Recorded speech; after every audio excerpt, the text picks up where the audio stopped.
In a city where the bustle of the streets never ceased, a painter named Sebastian was accustomed to walking through the forgotten corners of the antiques market.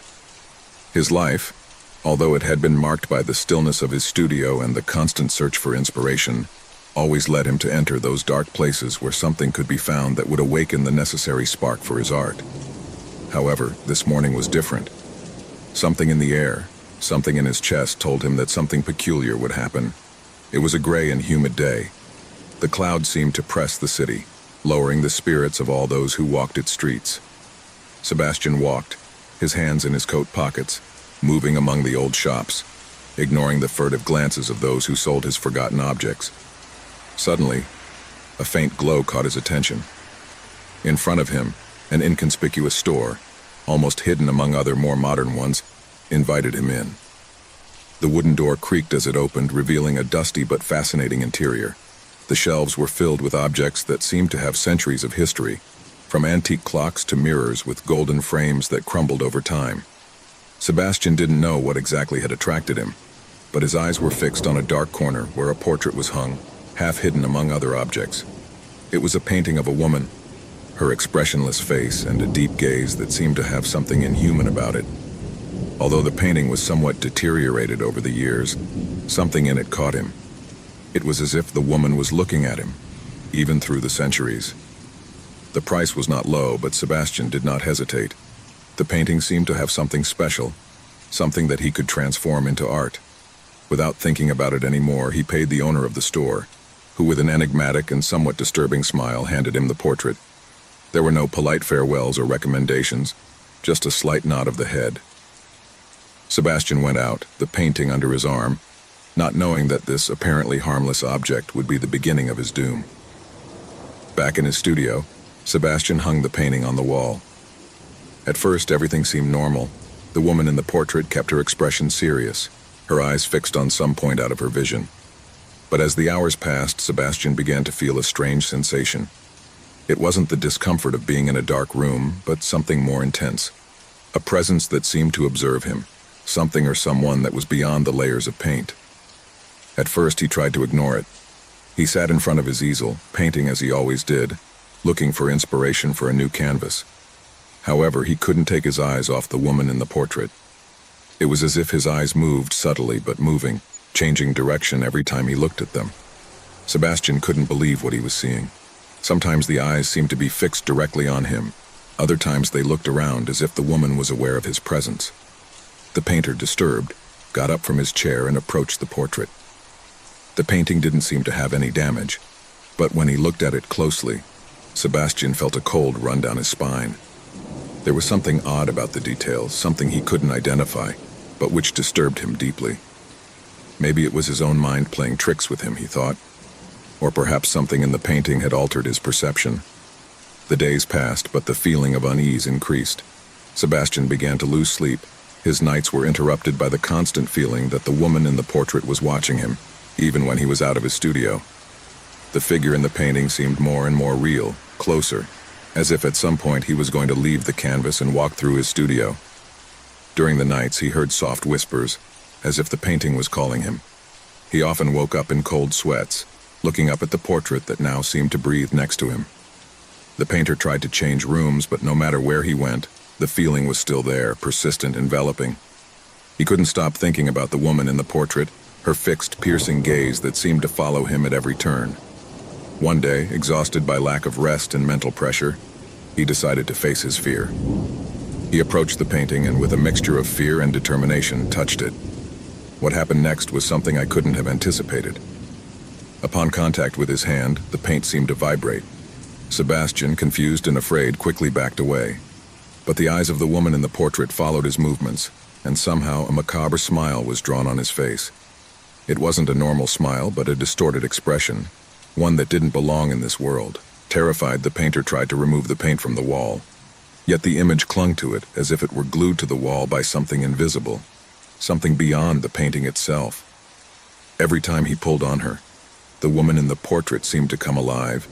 The room was filled with an icy wind surrounding him, a low, guttural whisper that seemed to come from the painting itself. Sebastian felt his strength fade as he struggled against an invisible presence, something he couldn't see but felt close.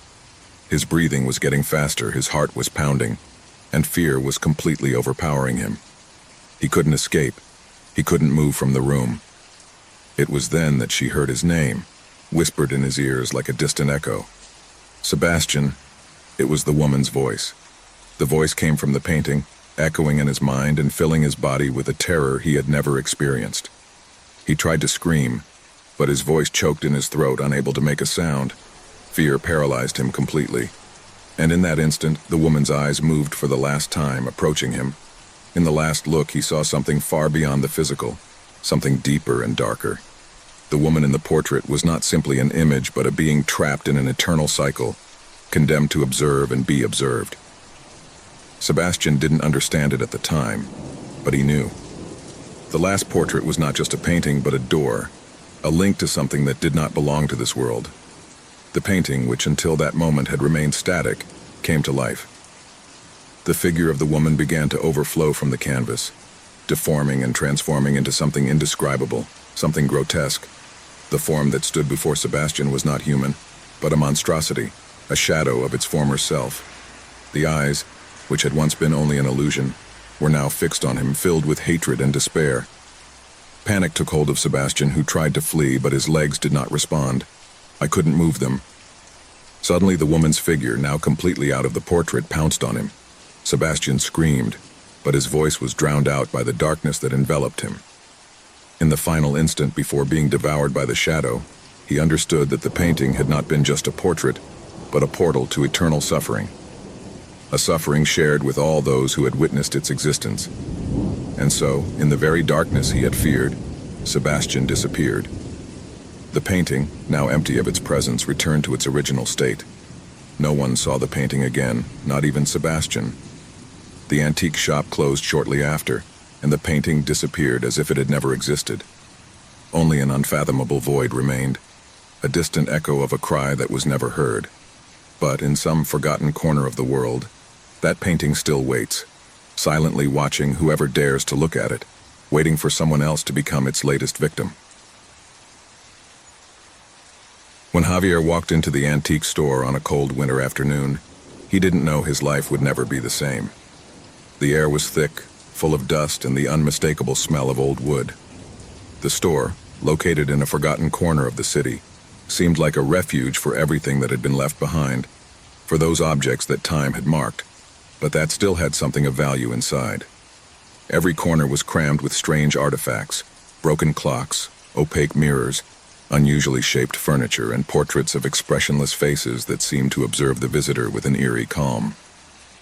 Javier had been attracted to the store by a strange sensation, something inexplicable that had pushed him to enter. The owner, an elderly man, sat behind a counter full of more items for sale, his eyes hidden behind thick glasses. He didn't pay much attention to it at first, as his gaze was fixed on an object he couldn't stop staring at. A portrait. The painting was hung on one of the back walls. An ancient portrait of a man with a serious face, but with a penetrating gaze that seemed to follow him even from a distance.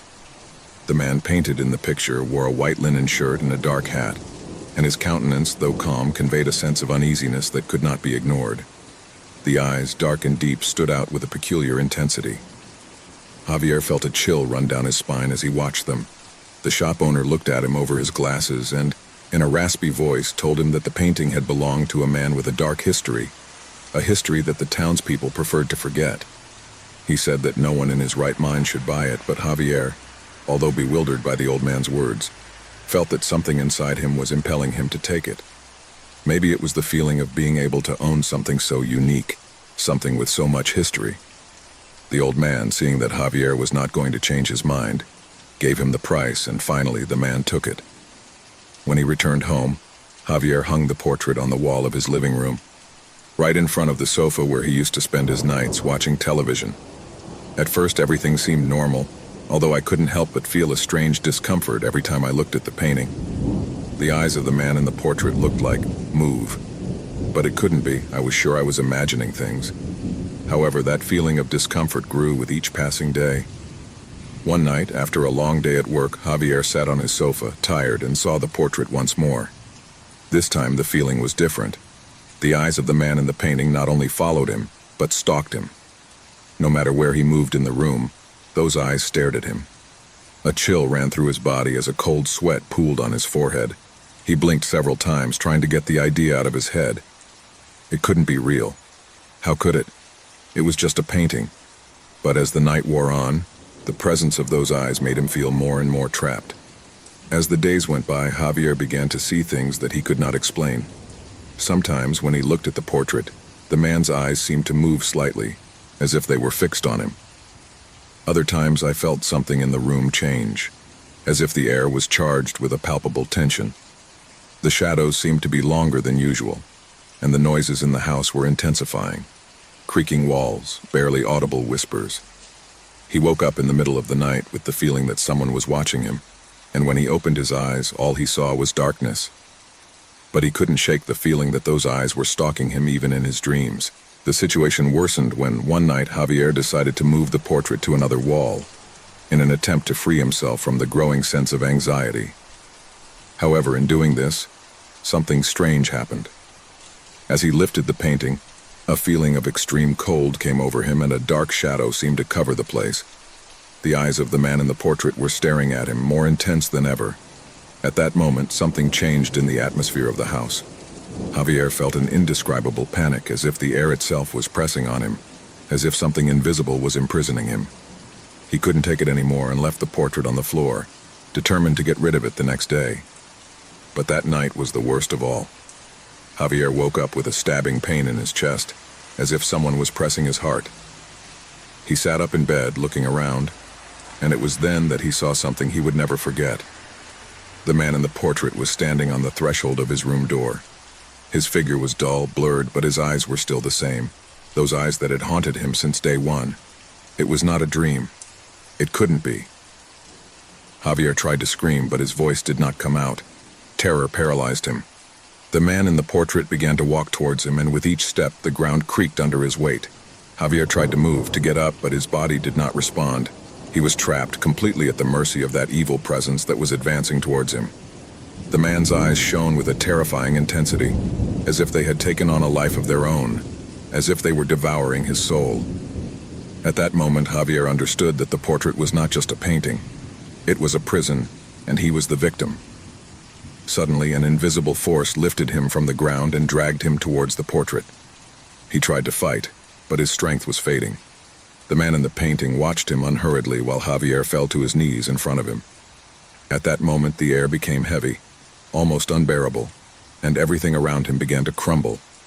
The ground beneath his feet disintegrated and the walls faded into darkness. Javier was being absorbed by the painting. In a last-ditch attempt to escape, he managed to turn and see the portrait before being completely consumed. The man in the portrait was looking at him with a satisfied expression, as if he had served his purpose. At that moment, Javier understood that he had been chosen. The portrait had not only stalked him, but had claimed him. The house fell silent. The portrait continued to hang on the wall as if nothing had changed. Nobody knew what had happened to Javier. No one knew that, in that painting, there was now a new look, a new pair of eyes that would follow anyone who dared to observe it, catching the next victim just as it had done with him. The cursed portrait was still waiting in silence, ready to claim whatever was necessary to satisfy his eternal hunger. Whitehaven Island, a small, isolated piece of land in the middle of the murky waters of the North Sea, had been a mystery for years. For a long time, the few inhabitants who remained on its shores lived a quiet life, without much contact with the rest of the world. The island, though small and modest, was steeped in ancient history, full of secrets buried under layers of land forgotten by time. But all that changed on a gray autumn afternoon when a group of tourists, in their eagerness to know the place and its mysteries, decided to venture on the island without knowing what awaited them. The group never returned. Local authorities, alarmed by the unexplained disappearance, sent several expeditions in search of the tourists, but never found a trace of their presence. Weeks turned into months, months into years, and the case of the missing from Whitehaven went from front-page news to a story forgotten by most. No one knew what had happened on the island. However, the rumors did not stop. 5 years after the group's demise, things began to change. Stories were whispered among the locals of strange sightings and unexplained occurrences. Bright lights on the darkest nights, shadows moving through the trees, and unmistakable voices in the breeze that seemed to carry echoes of something lost. However, what most terrified those who lived in the vicinity was the growing number of stories about people who said they had returned from the island. People who had disappeared for years, but now walked the streets of the town again. At first, people thought they were simple coincidences, but as time progressed, the stories became more disturbing. No one seemed to be able to explain the return of the disappeared, let alone the strange behaviors exhibited by those who claimed to have returned. Many people were skeptical, but those who met these people soon began to feel a chill running down their spine. The people who returned were not the same. There was something deeply altered in their eyes, something that made them seem different, empty, as if they were living in a parallel reality, completely disconnected from the life they had known before. The whole town began to murmur. No one knew what had happened on Whitehaven Island. No one knew what had changed those tourists who at first seemed to be ordinary people. A sense of fear and distrust took hold of the locals, and those returning from the island could not fit in. There was something inhuman about them, something that couldn't be explained in words. At first, those affected tried to continue with their lives, trying to reintegrate into the village and their former circles. However, over time, their behaviors became more bizarre and puzzling. Some of them were talking about things that no one understood, as if they were repeating the same phrases in a forgotten or unintelligible language. Others were silent, with an empty and disconnected expression, as if they could not remember anything from their previous life. The people close to them were beginning to feel a sense of unease, as if something dark and dangerous was surrounding them. The town's mayor, concerned about the growing number of incidents, called a meeting in the central square. On the night before the meeting, one of the returnees, a woman named Clara, disappeared again without a trace, only to appear at dawn in the center of the village, covered in dirt and with a completely empty expression. The few witnesses who saw her came to an agreement. Something had changed inside her, something deeply disturbing. At the meeting, the villagers were frantically arguing about what to do with those who returned. Some believed they should be isolated, others feared they might be a threat. Panic took hold of everyone when the stories began to arrive more frequently. No one knew if those who were returning were really the people who had disappeared, or if something else had taken them, altering them, transforming them into something else. It was at that moment that a young researcher named Samuel arrived in town. Samuel was a freelance journalist, known for his desire to unravel the darkest mysteries, and he had heard about the strange happenings in Whitehaven. He decided to travel to the island to discover the truth behind the returnees. With the approval of the local authorities, Samuel boarded a small boat to the island. As he approached the shore, he couldn't help but feel that something in the air was deeply wrong. The sky was covered by dark clouds, and the sea seemed more violent than normal. Whitehaven Island, which had once been quiet, now seemed to radiate an unsettling energy. Upon arrival, Samuel began to explore the island. In his first steps, he noticed something strange. The place was deserted with no signs of life, as if the island itself had been forgotten by time. But as he moved further inland, Samuel realized he wasn't alone. I could feel it. Something was watching his movements, walking among the trees and moss-covered rocks. Samuel found what looked like a cave hidden among the hills. Intrigued, he went into it. Darkness enveloped him as he advanced through the narrow passage. And then, at the bottom of the cave, he saw something that left him cold. A set of strange symbols were etched into the walls of the cave, symbols that did not belong to any known culture. They were ancient, so profoundly old that they defied human logic. As Samuel watched them, a sense of anguish came over him. He felt as if something was awakening in the depths of the island, something he had been waiting for centuries. Suddenly the cave began to tremble, and a strange vibration ran through his entire body. Samuel tried to get out, but the walls seemed to move, closing around him. It was then that he heard voices, soft at first, like a whisper in the distance. The voices grew louder, closer, until suddenly they stopped.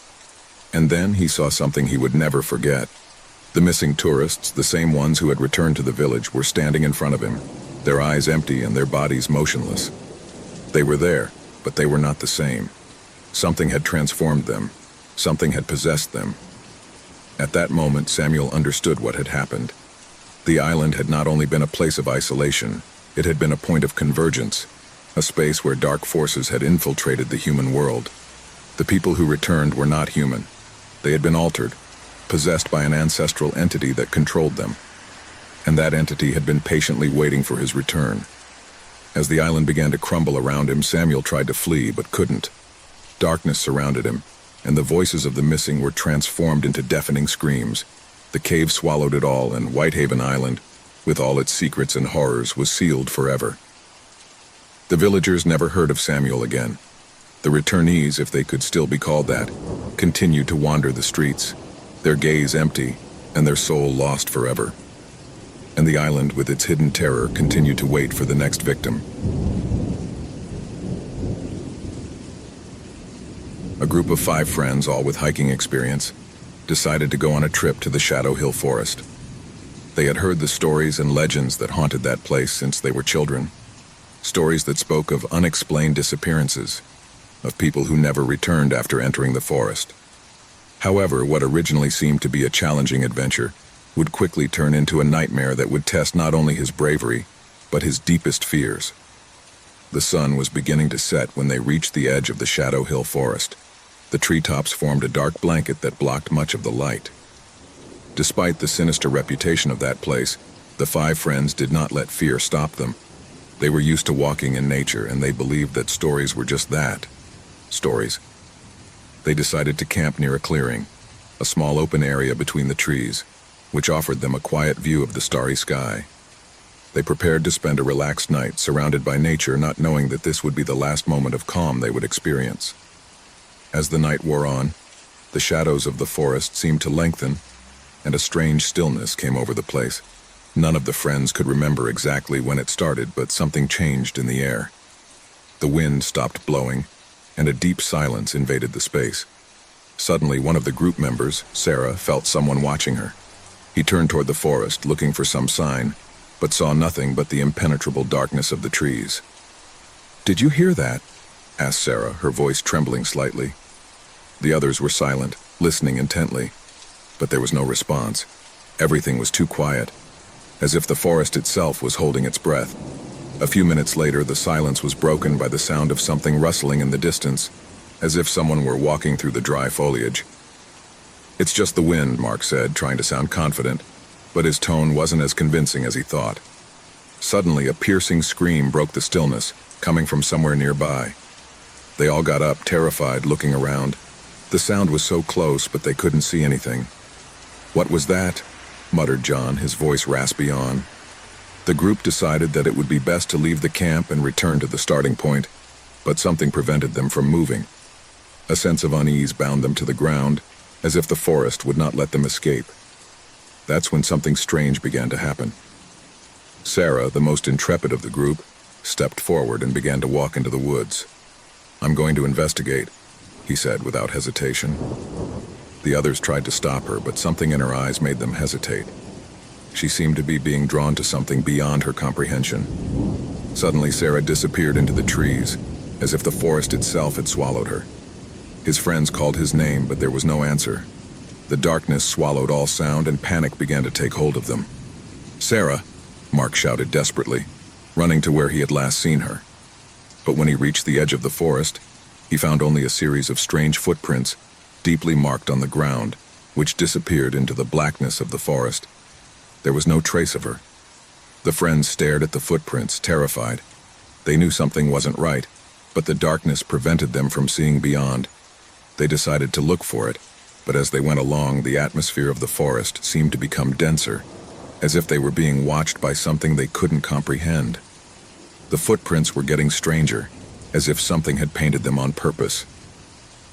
"This doesn't make sense," muttered Emma, who was visibly shaking. "Why are there symbols on trees?" The symbols were strange, incomprehensible, with geometric shapes that did not correspond to any culture they knew. The figures seemed to move subtly, as if they had a life of their own. The feeling that someone or something was stalking them intensified. Every time they approached one of the symbols, a cold current ran through their bodies, and a shiver ran through them. The group, now completely nervous and not knowing what to do, decided to return to the camp to think of a plan. But when they arrived, something worse awaited them. The camp was completely messy. The backpacks were open, The equipment was scattered on the ground and the campfire had already been extinguished. The scariest thing, however, was the fact that Sarah's footprints were still there. But instead of disappearing into the forest, they were returning to the camp, surrounding the area where they were now. "What's going on here?" John whispered, his eyes filled with terror. A low, almost imperceptible whisper hung in the air. It seemed to come from everywhere and nowhere at the same time. "Help! Help! Help!" he repeated, echoing like an echo. "It's Sarah," shouted Emma, hoping she was still nearby. But the echo only multiplied, repeating the name of each member of the group, distorted and sinister. In the background, something moved quickly among the trees. A low whistle, like that of a creature in the dark, cut through the air. Panic broke out. Suddenly, Mark disappeared. None of them saw him leave, but when they turned their heads to look for him, he was gone.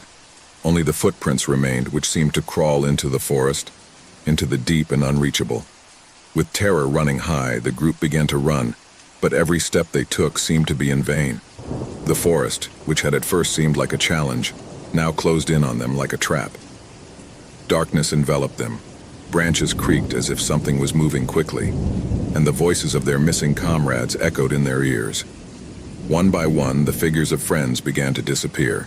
First Emma, then John, and finally only Clara remained, looking around in horror, unable to comprehend what was happening.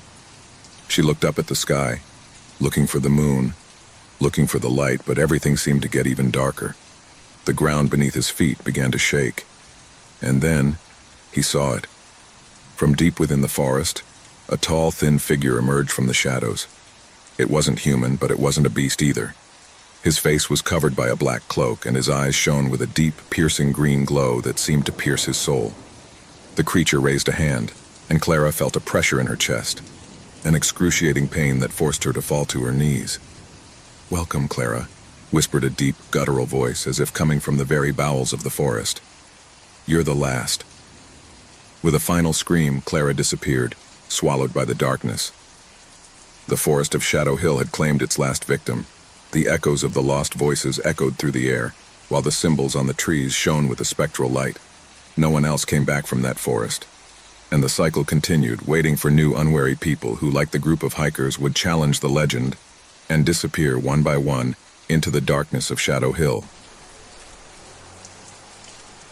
It was a gray afternoon when Emily, exhausted from the long journey, decided to take an alternate route on her way home. The deserted road stretched for miles, surrounded by growing darkness. There were no signs of life or other vehicles, only the roar of the wind and the distant chirping of crickets. The engine of her car echoed in the stillness of the landscape, and she took the opportunity to relax. As she drove, she began to feel a strange sensation, as if she were being watched. She shook her head and told herself that it was just tiredness. However, something was not right. His phone above the passenger seat vibrated suddenly. Emily frowned at the screen. He didn't recognize the number, but decided to answer, hoping it was an important call. "Hello, who's talking?" she said in a tired voice, trying to sound calm. At first, there was no response, just the sound of heavy breathing on the other end of the line. Emily raised an eyebrow, puzzled. "Hello?" he repeated, looking at the phone with growing uneasiness. Finally, a trembling voice emerged from the darkness on the other end of the line. "Help me. Please," said the male voice, full of despair. "I'm trapped.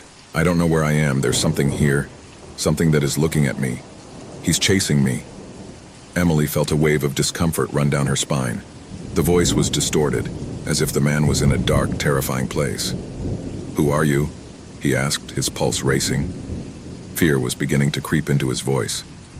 Before he could receive an answer, the call was abruptly cut off, leaving only the echo of the stranger's heavy breathing. Emily, her hands sweaty, looked at her phone for signs of life, but there was nothing. There were no messages, no missed call logs, just the blank screen. He stared at his phone for a few seconds, his mind racing for answers. Just a joke, he thought. It must be someone playing with me. However, a strange sensation lingered in the air. She decided to continue on her way, but she couldn't shake the feeling of being watched. Over the next few days, Emily tried to forget what happened, blaming it on the stress and fatigue of the trip. However, something inside him told him not to ignore it. She was used to being alone on her travels, but she had never felt anything so unsettling. The latent sense of danger never went away. One night, after arriving at her apartment, Emily checked her phone and saw something that left her paralyzed. A message without a sender or any information. When he opened it, he saw a recording. She played it without knowing why, as if something pushed her to do it. The audio that began to play was the same as that of the mysterious call. The same desperate voice, the same gasping breath. But what made her tremble with terror wasn't just the voice. It was the sound of a whisper filtering through the end of the recording. Something enigmatic, almost inaudible, but clearly audible to anyone paying attention. "Don't look back," the whisper said like a warning. A shiver ran through his body. Suddenly he realized that there was something much more sinister behind that call. Something dark that was following her. But I couldn't let it go. I couldn't ignore it. He decided to investigate. However, I had no idea what I was about to discover. Emily began to go through her phone logs, looking for something that might lead her to understand what had happened on the road. When he accessed the call history, something strange happened. There on the list, he saw the call from the unknown number, but with a peculiar detail. The time she was received did not coincide with the time she had been behind the wheel. It was as if the call had been recorded long before she answered it. The mystery increased, but something worse awaited her. That same night, Emily began receiving text messages. They were short, meaningless, but chilling. "You're closer than you think," said the first. The following message came shortly after. "Don't leave the house." Another, an hour later. "Time is running out." The messages intensified as the days progressed. Emily couldn't ignore them. She began to feel like she was being watched constantly, even though there were no obvious signs that anyone was around. At all hours, I felt the presence of a shadow, something I couldn't see but that was always lurking. The situation escalated when, one morning, Emily woke up with the feeling that something was not right. The air was dense, as if the atmosphere itself were charged with electricity. When she got out of bed and looked out the window, she saw something that left her paralyzed.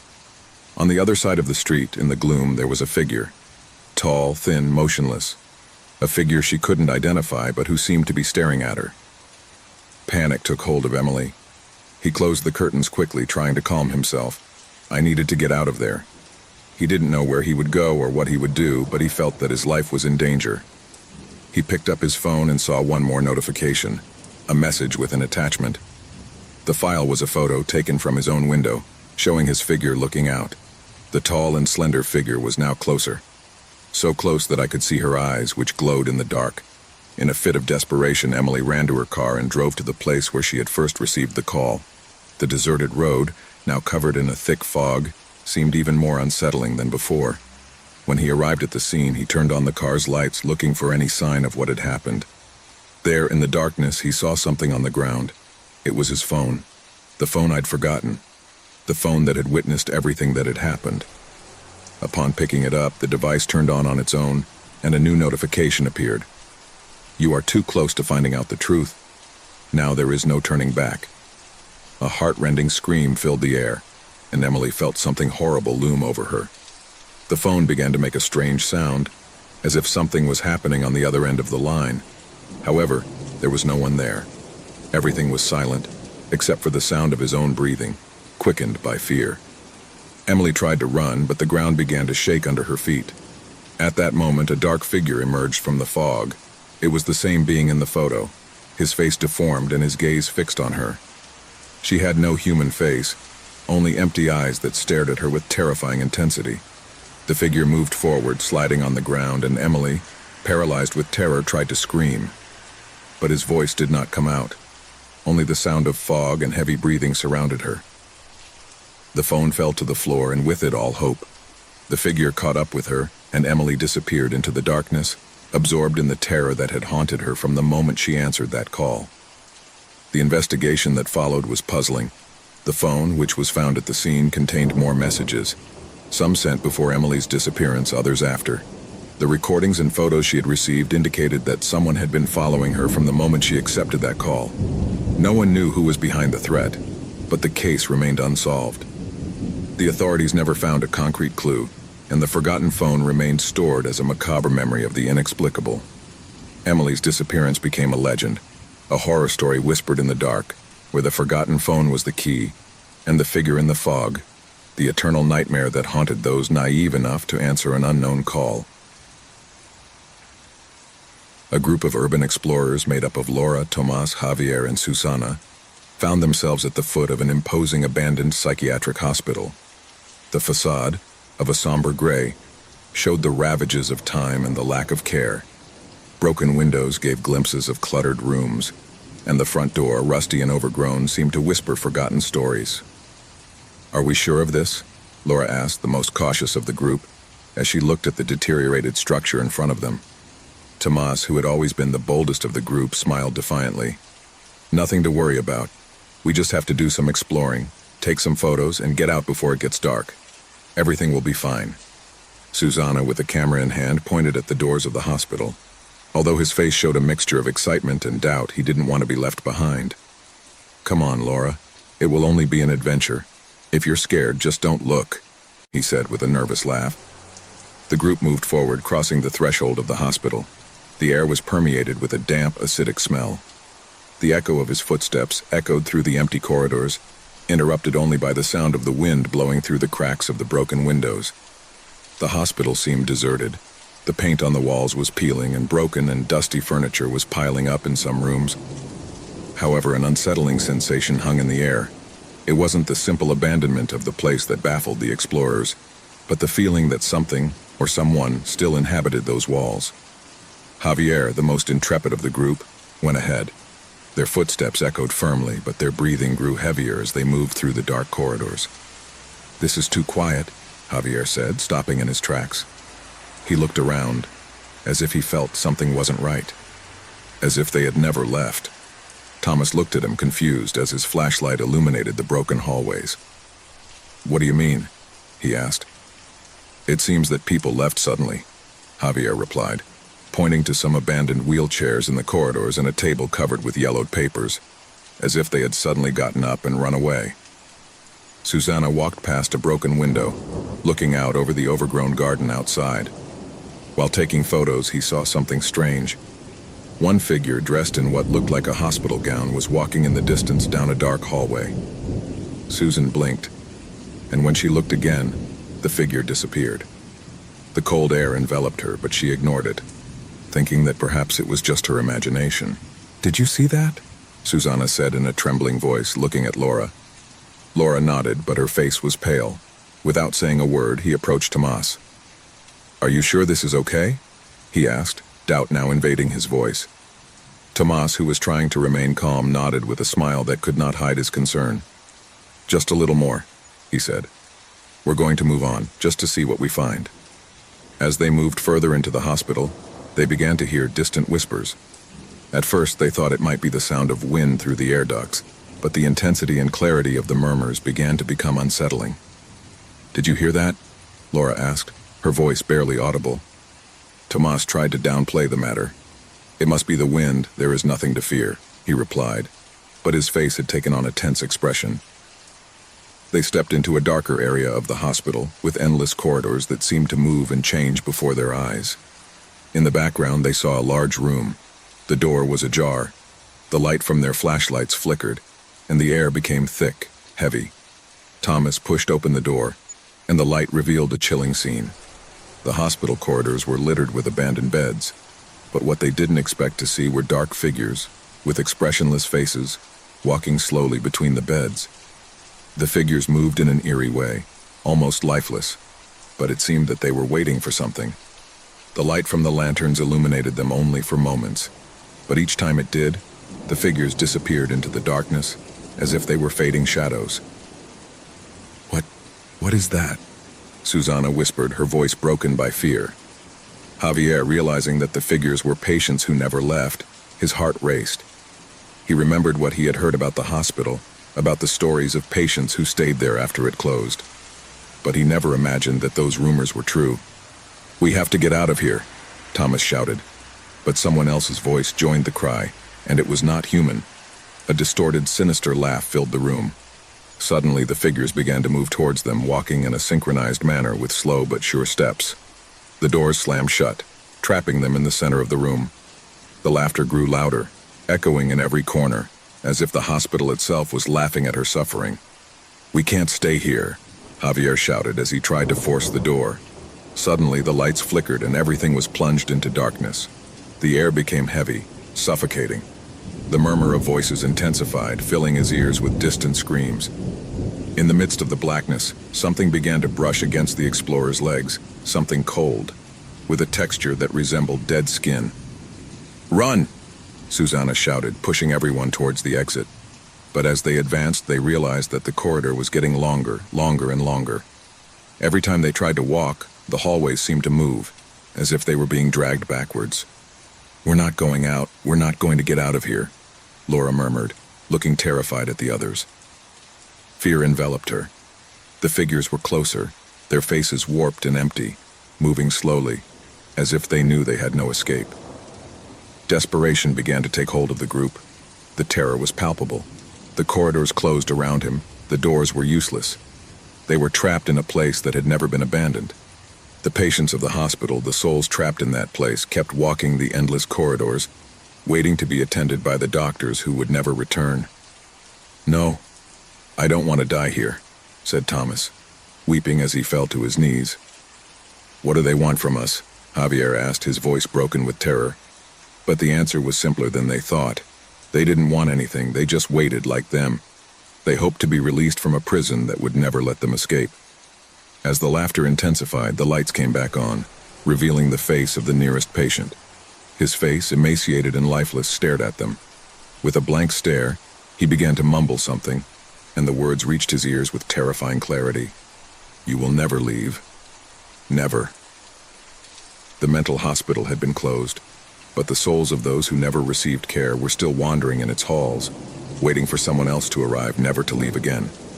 Horror and panic invaded the hearts of the explorers as their bodies vanished, one by one, as if they had never existed.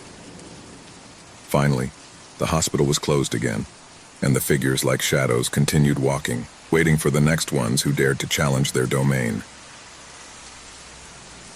It was a rainy afternoon when Andres returned home after a long day of work. Gray skies and thick fog covered the streets, reflecting a sense of melancholy that somehow seemed to fit the man's mood. It had been a particularly difficult day, filled with tensions and gloomy thoughts. As usual, when he arrived at his small apartment, Andres prepared to immerse himself in the emptiness of his loneliness. The television was off, the lights dim, the sound barely perceptible, and darkness was beginning to take shape in every corner. As he flipped through an old magazine he'd found at a flea market weeks earlier, something caught his eye in a corner of the room. A small, messy object, covered in dust and partially hidden behind a pile of books, stood out. Andres approached slowly, curious about the unexpected apparition. It was an old cassette tape with labels that seemed to have been torn off in a disorderly manner. Curiosity took hold of him. A sense of uneasiness invaded him, but he did not dismiss it. Instead, he took it in his hands, staring at its worn surface, wondering what it might contain. Without thinking too much, he placed it on his old player, not imagining the horror it would unleash. Sound began to emerge from the speakers, at first soft, almost inaudible. The melody was strange, ethereal, as if it came from a distant place, from a world that did not belong to reality. The melody seemed to creep slowly toward him, growing in intensity until it became deeply disturbing. A mournful rhythm was repeated, and a feeling of heaviness began to invade the air of the room. Andres felt a chill run down his spine, but something in him, an inexplicable force, kept him glued to the chair, unable to turn off the tape recorder. The music, though distant, seemed to call his name, like an ethereal whisper that slipped through his ears. Suddenly the melody changed. A deep, guttural sound began to integrate into the song, as if an unknown voice was singing from the shadows. The melody was a primitive song, an invocation of something dark and forgotten. It was then that Andres noticed something else. The room, which once seemed ordinary, now seemed distorted. The light flickered erratically, and the air had become dense, almost tangible.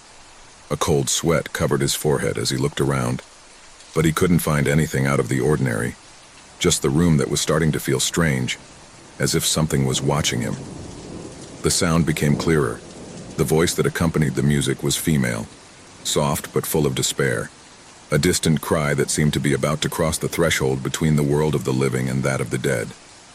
In desperation, Andres tried to turn off the player, but something kept him still. The song continued to play with unusual force, and the pressure in the air increased, as if an invisible presence surrounded him. Someone, or something, was watching him. In an attempt to calm down, Andrew closed his eyes and tried to rationalize what was happening. He had heard stories about cursed tapes, recordings of voices from beyond, but he never thought that something so absurd could happen to him. However, the more I tried to ignore it, the more intense the feeling that something was approaching became. The voice in the song began to speak directly to him, without the need for words, transmitting an anguish that penetrated him to the depths of his being. The music seemed to boom in his ears, and as the minutes passed, Andres began to feel that he was not alone. The pressure on his chest increased, as if an invisible weight were crushing him. He opened his eyes, and there, in the darkness of the corner of the room, a blurred figure appeared, barely visible, like a human shadow. The figure began to move slowly towards him, and Andrew, paralyzed with fear, could barely breathe. His eyes tried to focus on the figure, but everything became blurred, as if reality itself was crumbling. The shadow drew even closer, and in a whisper that seemed to resonate in his mind, the voice sang with frightening clarity, "Help me, Andres, help me escape." A cold sweat soaked his skin as he watched, unable to take his eyes off the figure. Terror paralyzed him, but the entity seemed to be so close that he could feel its cold presence, as if it touched his very soul. The figure began to materialize, a female figure, ethereal and thin, with empty eyes and an expression distorted by suffering. Andres couldn't help but feel fear invade him completely, as if every cell in his body was being absorbed by the darkness emanating from the entity. The song kept playing, louder now, as if the melody was taking on a life of its own, ringing in his ears and making his mind fog up even more. Despite his attempts to flee, his feet were unresponsive. The woman's figure moved forward with unnatural grace, her face disfigured by an expression of despair and pain, as if she were caught in eternal torment. His eyes, empty and lifeless, fixed their gaze on him, and Andres felt an unbearable pressure in his chest, as if his soul was being sucked by the force of the entity. "You can't escape. You can't run away." The whisper turned into a heart-rending scream, and Andres felt as if the sound was going through his body, tearing at his insides. He tried to scream, but his voice faded, choked by the terror that enveloped him. The entity, however, did not stop. She drew closer, and the darkness around her seemed to swallow the light of the room, plunging everything into utter blackness.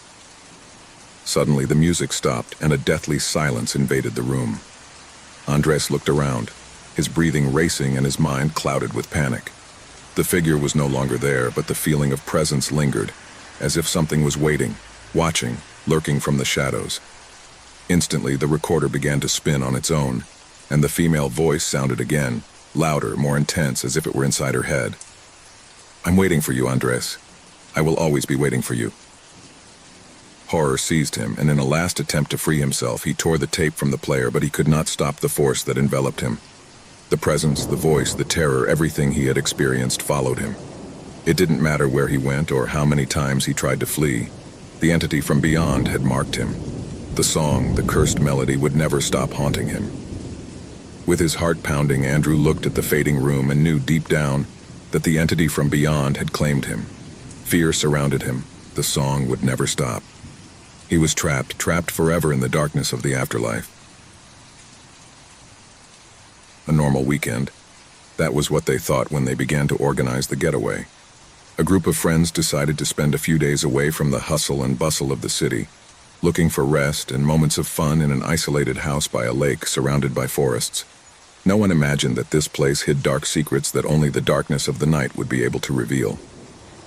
The house, old and made of wood, stood alone on a small island, connected to the mainland by a narrow bridge that creaked as it passed. In the distance, the water of the lake reflected the gray sky, enveloped by a thick mist that seemed never to rise. The air was humid, and the sound of the waves crashing against the shore was the only thing that broke the silence. No one in the group thought about the dense and heavy atmosphere surrounding the place. For them, it was simply an escape from the routine, an opportunity to enjoy nature. The friends, excited and full of energy, unloaded their backpacks and began to explore the house. It was spacious, with time-worn furniture, and while it looked cozy inside, something about its structure made it feel unsettling. The walls creaked at every step and the lights twinkled in the darkness, as if the house were alive, watching.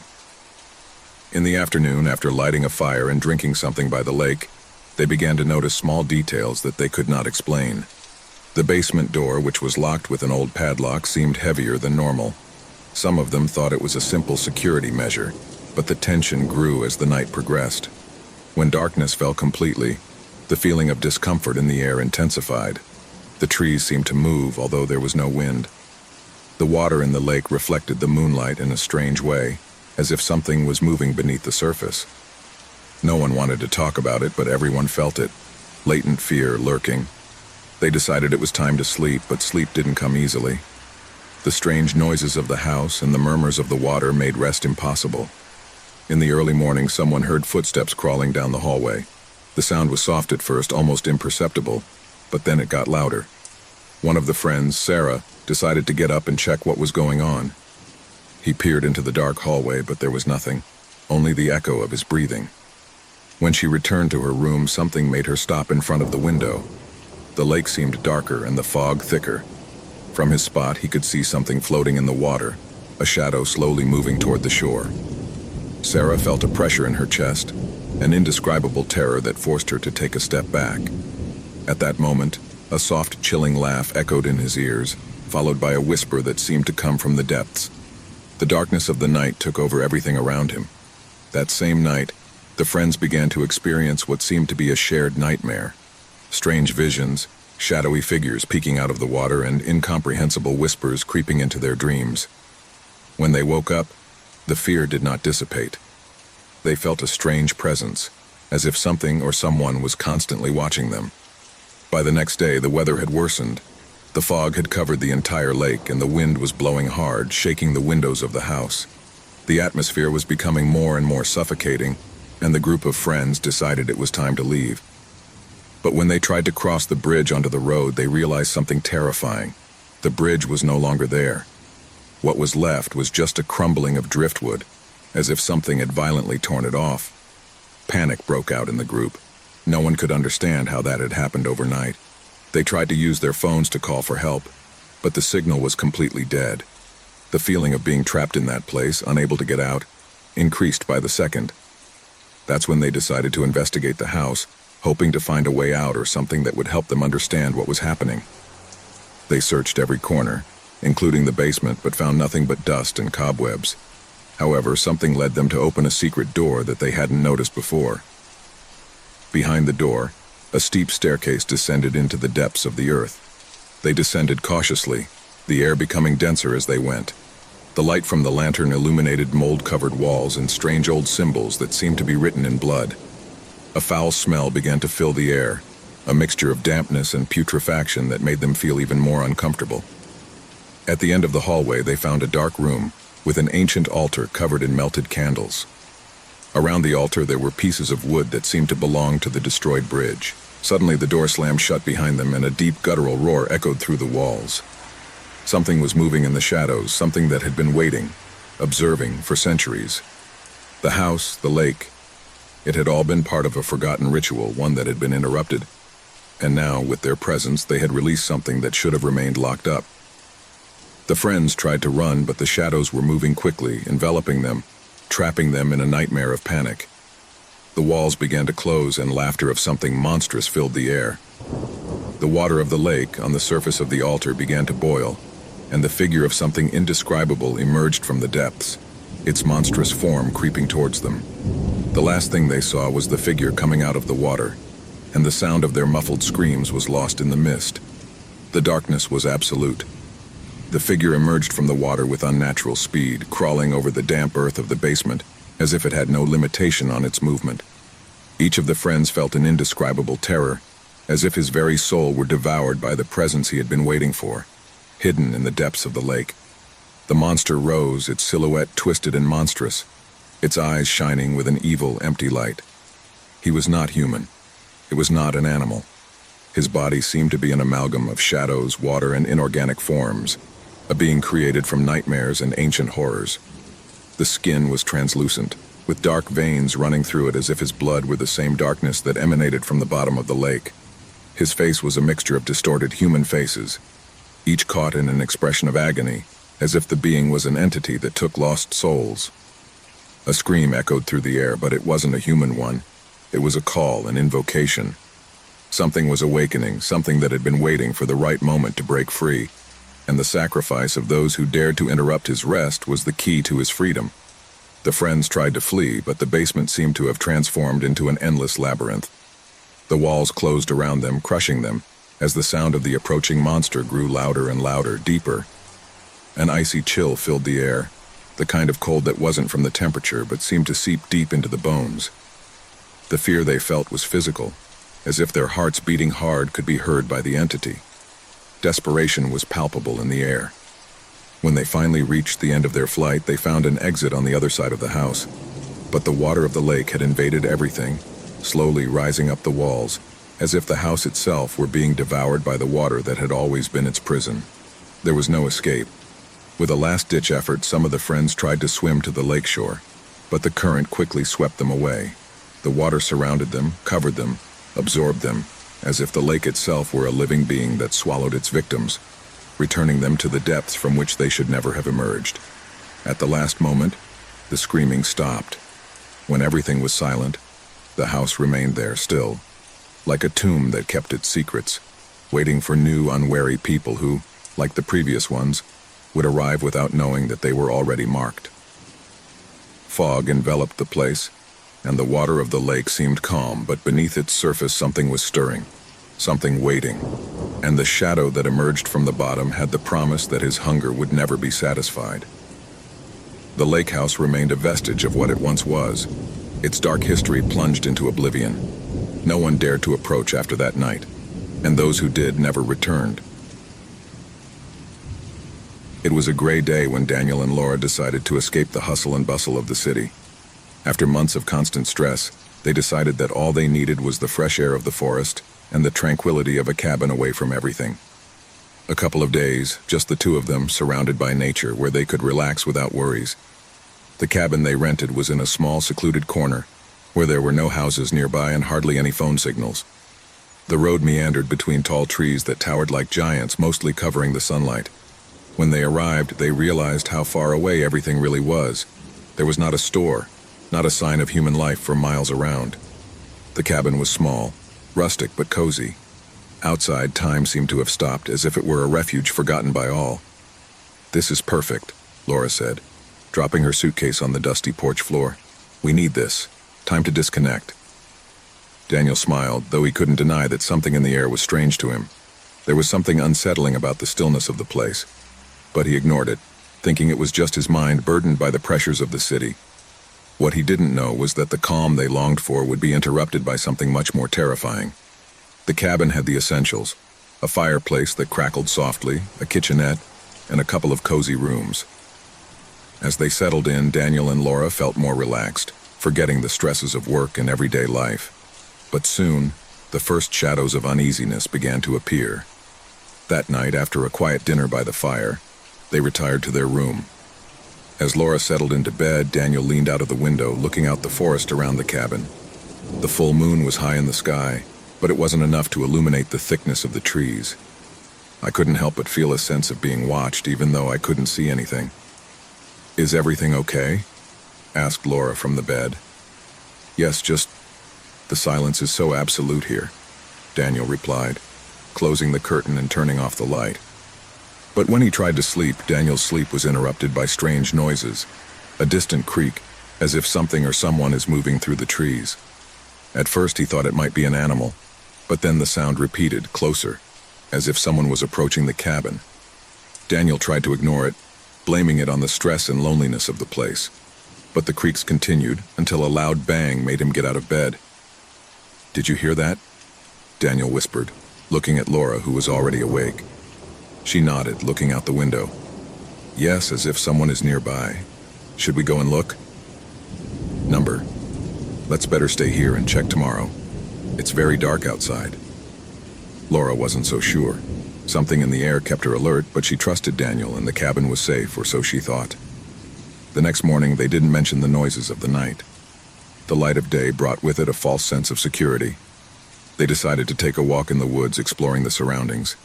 As they walked, Daniel felt the strange sensation of being watched again.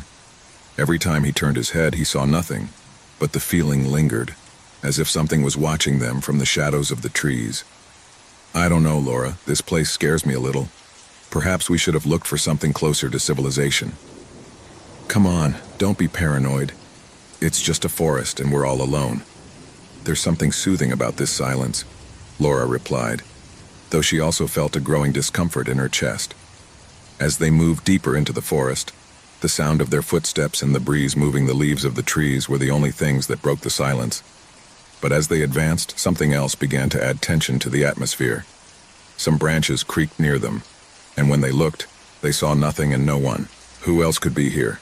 muttered Daniel, looking around more nervously. "Don't worry, it's just an animal. Let's keep walking," Laura said, though her words lacked the confidence she had had before. By the time they returned to the cabin, night had already begun to fall and the sense of unease intensified.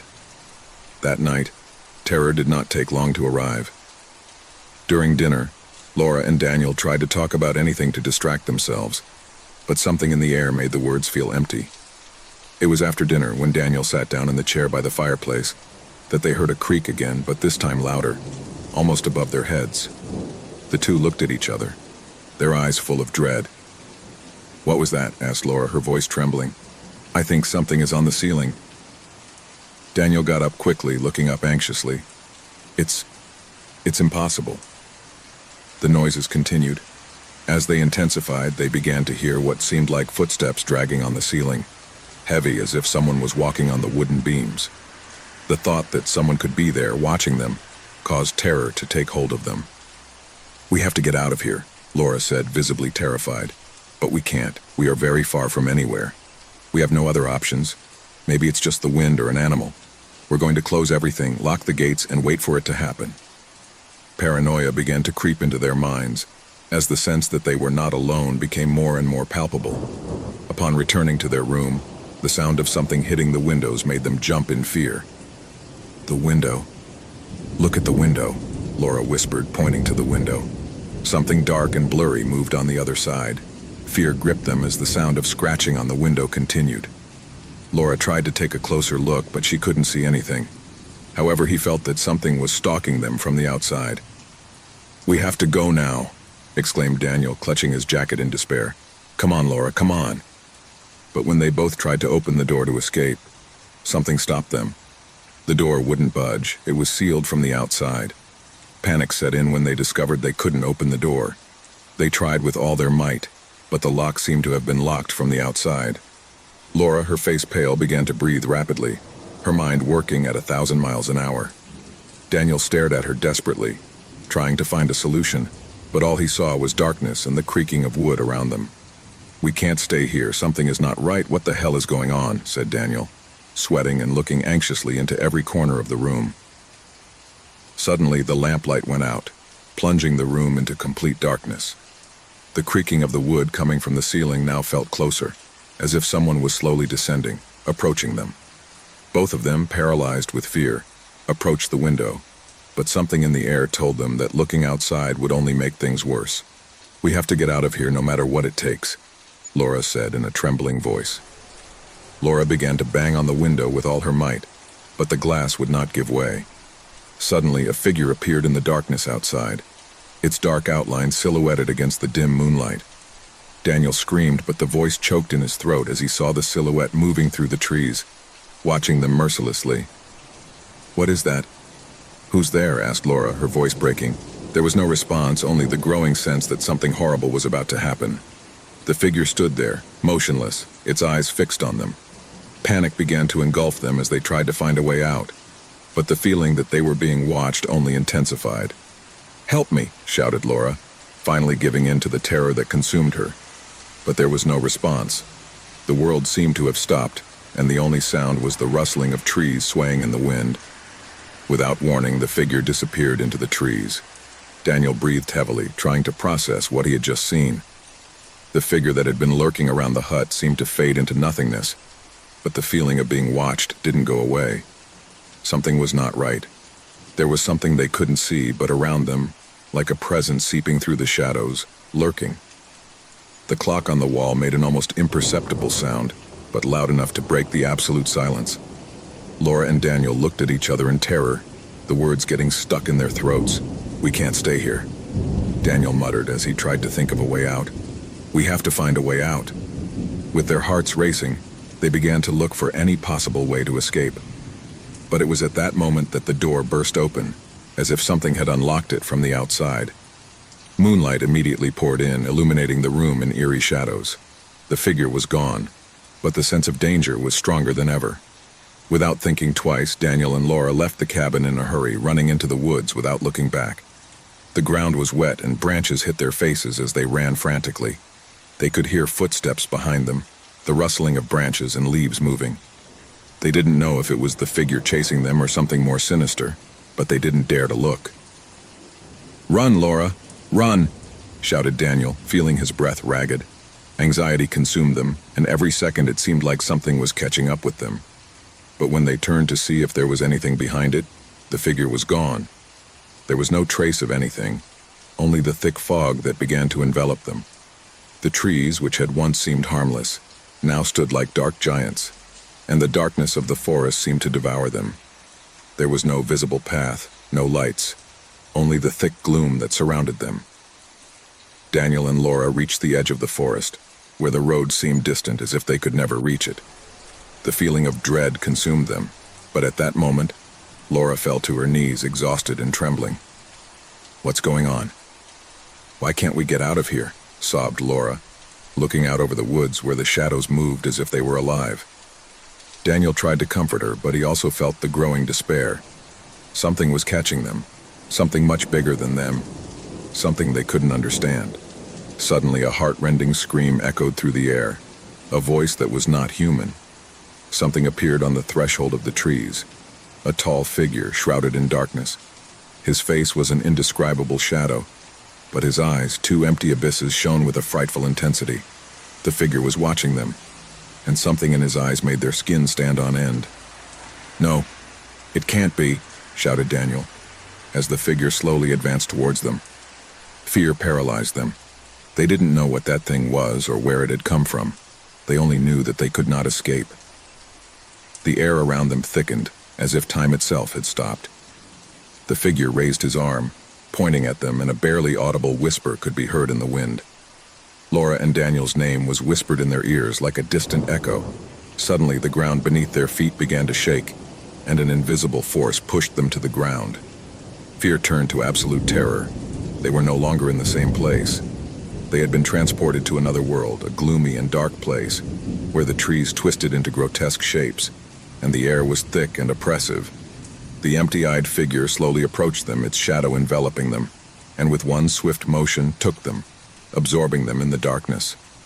The cabin, the forest, everything disappeared in a breath, and all that remained was the sound of the wind, carrying with it the whispers of those who had been observed, until they could never be reached. Night hung over the house with an eerie stillness, silence only interrupted by the occasional sound of a branch hitting the window. Laura was in her living room, embraced by the gloom that filtered through the curtains. The dim light of the table lamp dimly illuminated the book in his hands. In those moments of loneliness, I always found solace in the pages of a good novel, an escape from the daily grind. Tonight, however, something seemed different, something in the air that he couldn't clearly identify. The wall clock struck 9, and Laura heard a noise that broke the tranquility. A soft knock, as if someone were knocking on the door. He got up from the couch and walked toward the entrance, a slight feeling of discomfort running down his back. I never expected visitors at that time. He looked out the window before opening the door, but saw no one. A shiver ran through his body, though he tried to ignore it. After all, it could be children playing or someone in the wrong house. He opened the door, and there he was, a man standing in his doorway. He had a serious appearance, with a dark jacket and a hat that partially covered his face. Laura stared at him, bewildered. She didn't recognize him, but there was something in his eyes that seemed strangely familiar. "Good evening," the man said in a deep but calm voice. "Laura, right?" Laura frowned, overwhelmed by a growing sense of unease. "Yes, but I don't know you. How do you know my name?" The man smiled slightly, but his smile didn't reach his eyes. "I told you, Laura. We know each other, even if you don't remember it." Laura blinked, confused. What was he talking about? She had never seen that man in her life. How could I meet her? The air in the room seemed to have become dense, as if the atmosphere itself was being charged with something indescribable. "I'm sorry, but I can't help you," Laura said, trying to remain calm as she took a step back. "I don't know you." The man stood there, motionless, watching her with an uncomfortable intensity. Without saying a word, his eyes flashed for a moment with a strange light. Laura, feeling the weight of the situation, tried to close the door. But before he could, the man stepped forward, preventing him from doing so. "You don't need to be nervous," she said with an eerie calm. "I just want to talk. It's important." Laura's heart began to pound. She didn't understand what was happening, but something inside her was telling her to be alert. The feeling of being watched intensified, and the house, which had once been her refuge, suddenly seemed like a strange alien place. "What do you want?" he asked in a thin voice, trying to stay in control. The man stared at her before answering. "Come with me. There are things you need to remember." A shiver ran down Laura's spine. What things should I remember? The feeling of fear invaded her completely, but at the same time she couldn't help but feel intrigued. Something about the way the man spoke made her feel like she couldn't just refuse him. "I'm going to call the police if you don't leave," he finally said, unable to hide the anxiety in his voice. But the man didn't seem to flinch at the threat. "You can do it if you prefer," he replied with unsettling calmness, "but it won't change anything." Laura felt a growing pressure in her chest. The need to understand what was happening prompted her to take a step back, reluctantly allowing her into her home. The man walked into the room with terrifying naturalness, as if he had been there thousands of times before. "I shouldn't have," Laura muttered to herself, though she knew it was too late. The door closed with a dull sound, and the house was filled with an ominous calm, as if time itself had stopped.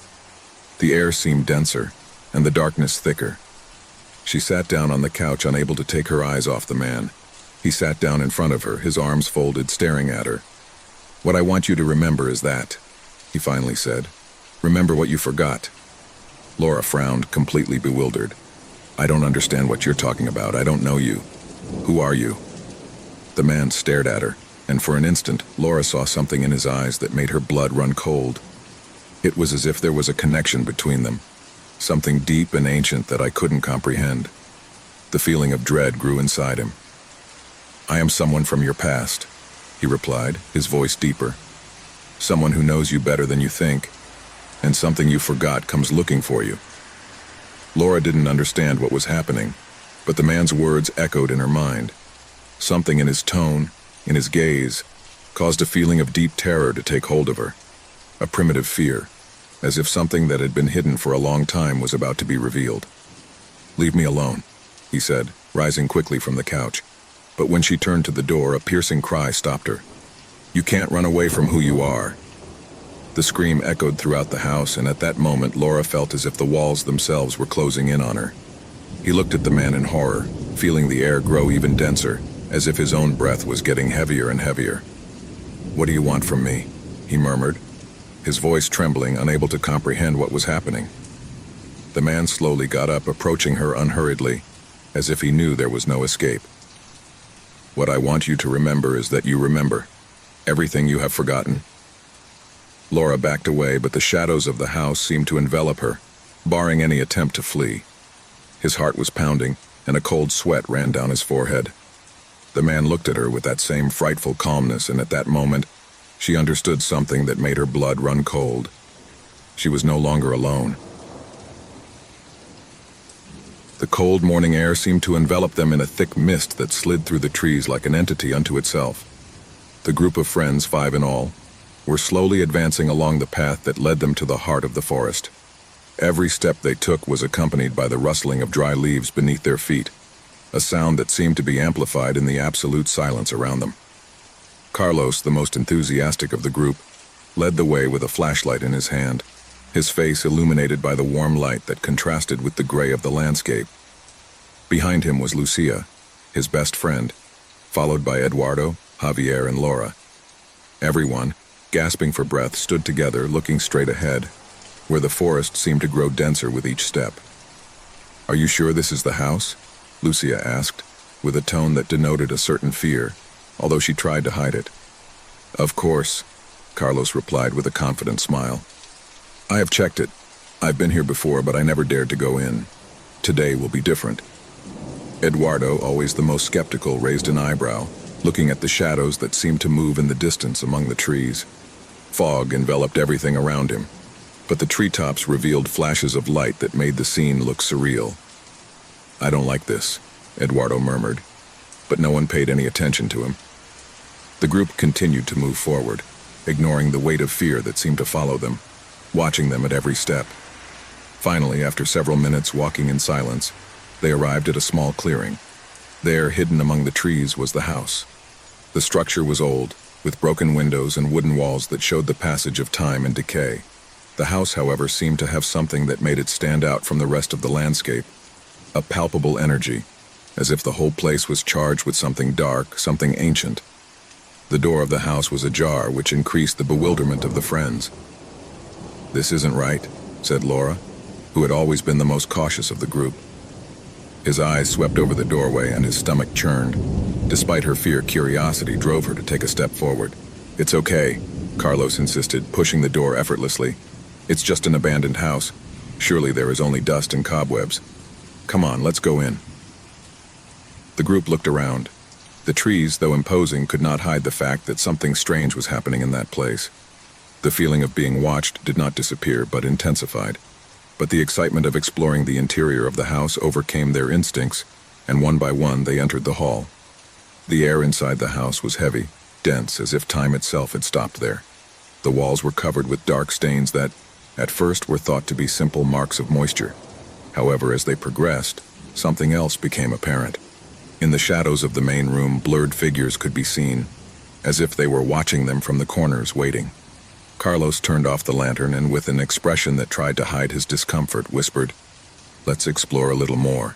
Surely there is nothing." At first all seemed calm, though a sense of uneasiness hung over them. Every step echoed in the void, and the echo of their voices was lost in the heavy air. But soon, a series of strange noises began to fill everything. A crunch here, a whisper there. Lucy shuddered and looked at the others, trying to see their faces, but the darkness had completely enveloped them. Eduardo took out his mobile phone to use the flashlight, but the screen flickered before turning off completely. "What the hell?" Eduardo growled, rubbing his eyes as if trying to clear the fog from his mind. It was then that a sound coming from the upper floor broke the absolute silence. A dull thud followed by something that seemed to be dragging on the floor. Lucia, visibly pale, gritted her teeth. "I don't like this," he said in a trembling voice. "There's something about this house, something that's not right."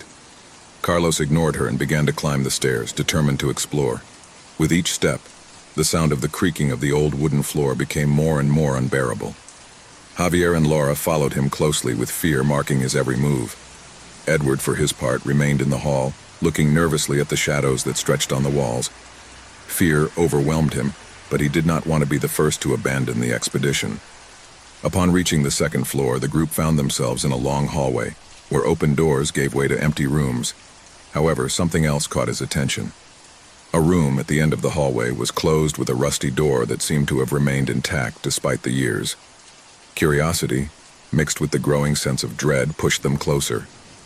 When they opened the door, an icy air enveloped them, as if time had frozen at that very moment. Inside, an ancient full-length mirror reflected their distorted images, as if they were seeing something that didn't belong there. Lucia's eyes widened as she saw a shadowy figure reflected in the glass. But when she turned, there was nothing behind her. The silence became absolute. The fear grew, and the shadow seemed to stretch all over the room, as if somehow the house itself wanted to devour them. "It's time to go," Eduardo said, his voice firm but nervous. He had had enough. However, before he could take a step back, the door slammed shut, leaving them trapped inside. The light from their flashlights flickered, and the sound of something heavy creeping in again was heard louder. Suddenly, an evil presence became apparent. Something ancient and powerful had been waiting, watching, and now at last it had decided to show itself. The air became denser, and the darkness around them began to come alive. A dull scream could be heard in the distance, the sound of something that was not human, something that had been part of that house long before they arrived. The walls seemed to shrink, the house creaked, and friends began to feel the pressure on their breasts, as if they were being crushed by an invisible force. The echoes of the screams began to multiply, and the feeling of panic took hold of everyone. A gasp escaped Javier's throat, and he collapsed to the ground. Lucia, terrified, tried to open the door, but her trembling hands could do nothing. A shadowy figure appeared in front of them, a tall, dark silhouette with empty eyes that reflected a darkness much deeper than the night itself. The evil that inhabited the house was there, manifesting itself in a tangible form, ready to reclaim what belonged to it. Carlos, trembling with fear, cried out, "Run!" But the figure's voice was louder, a deep, unnatural whisper creeping into their minds. "There is no escape. This is what belongs to me."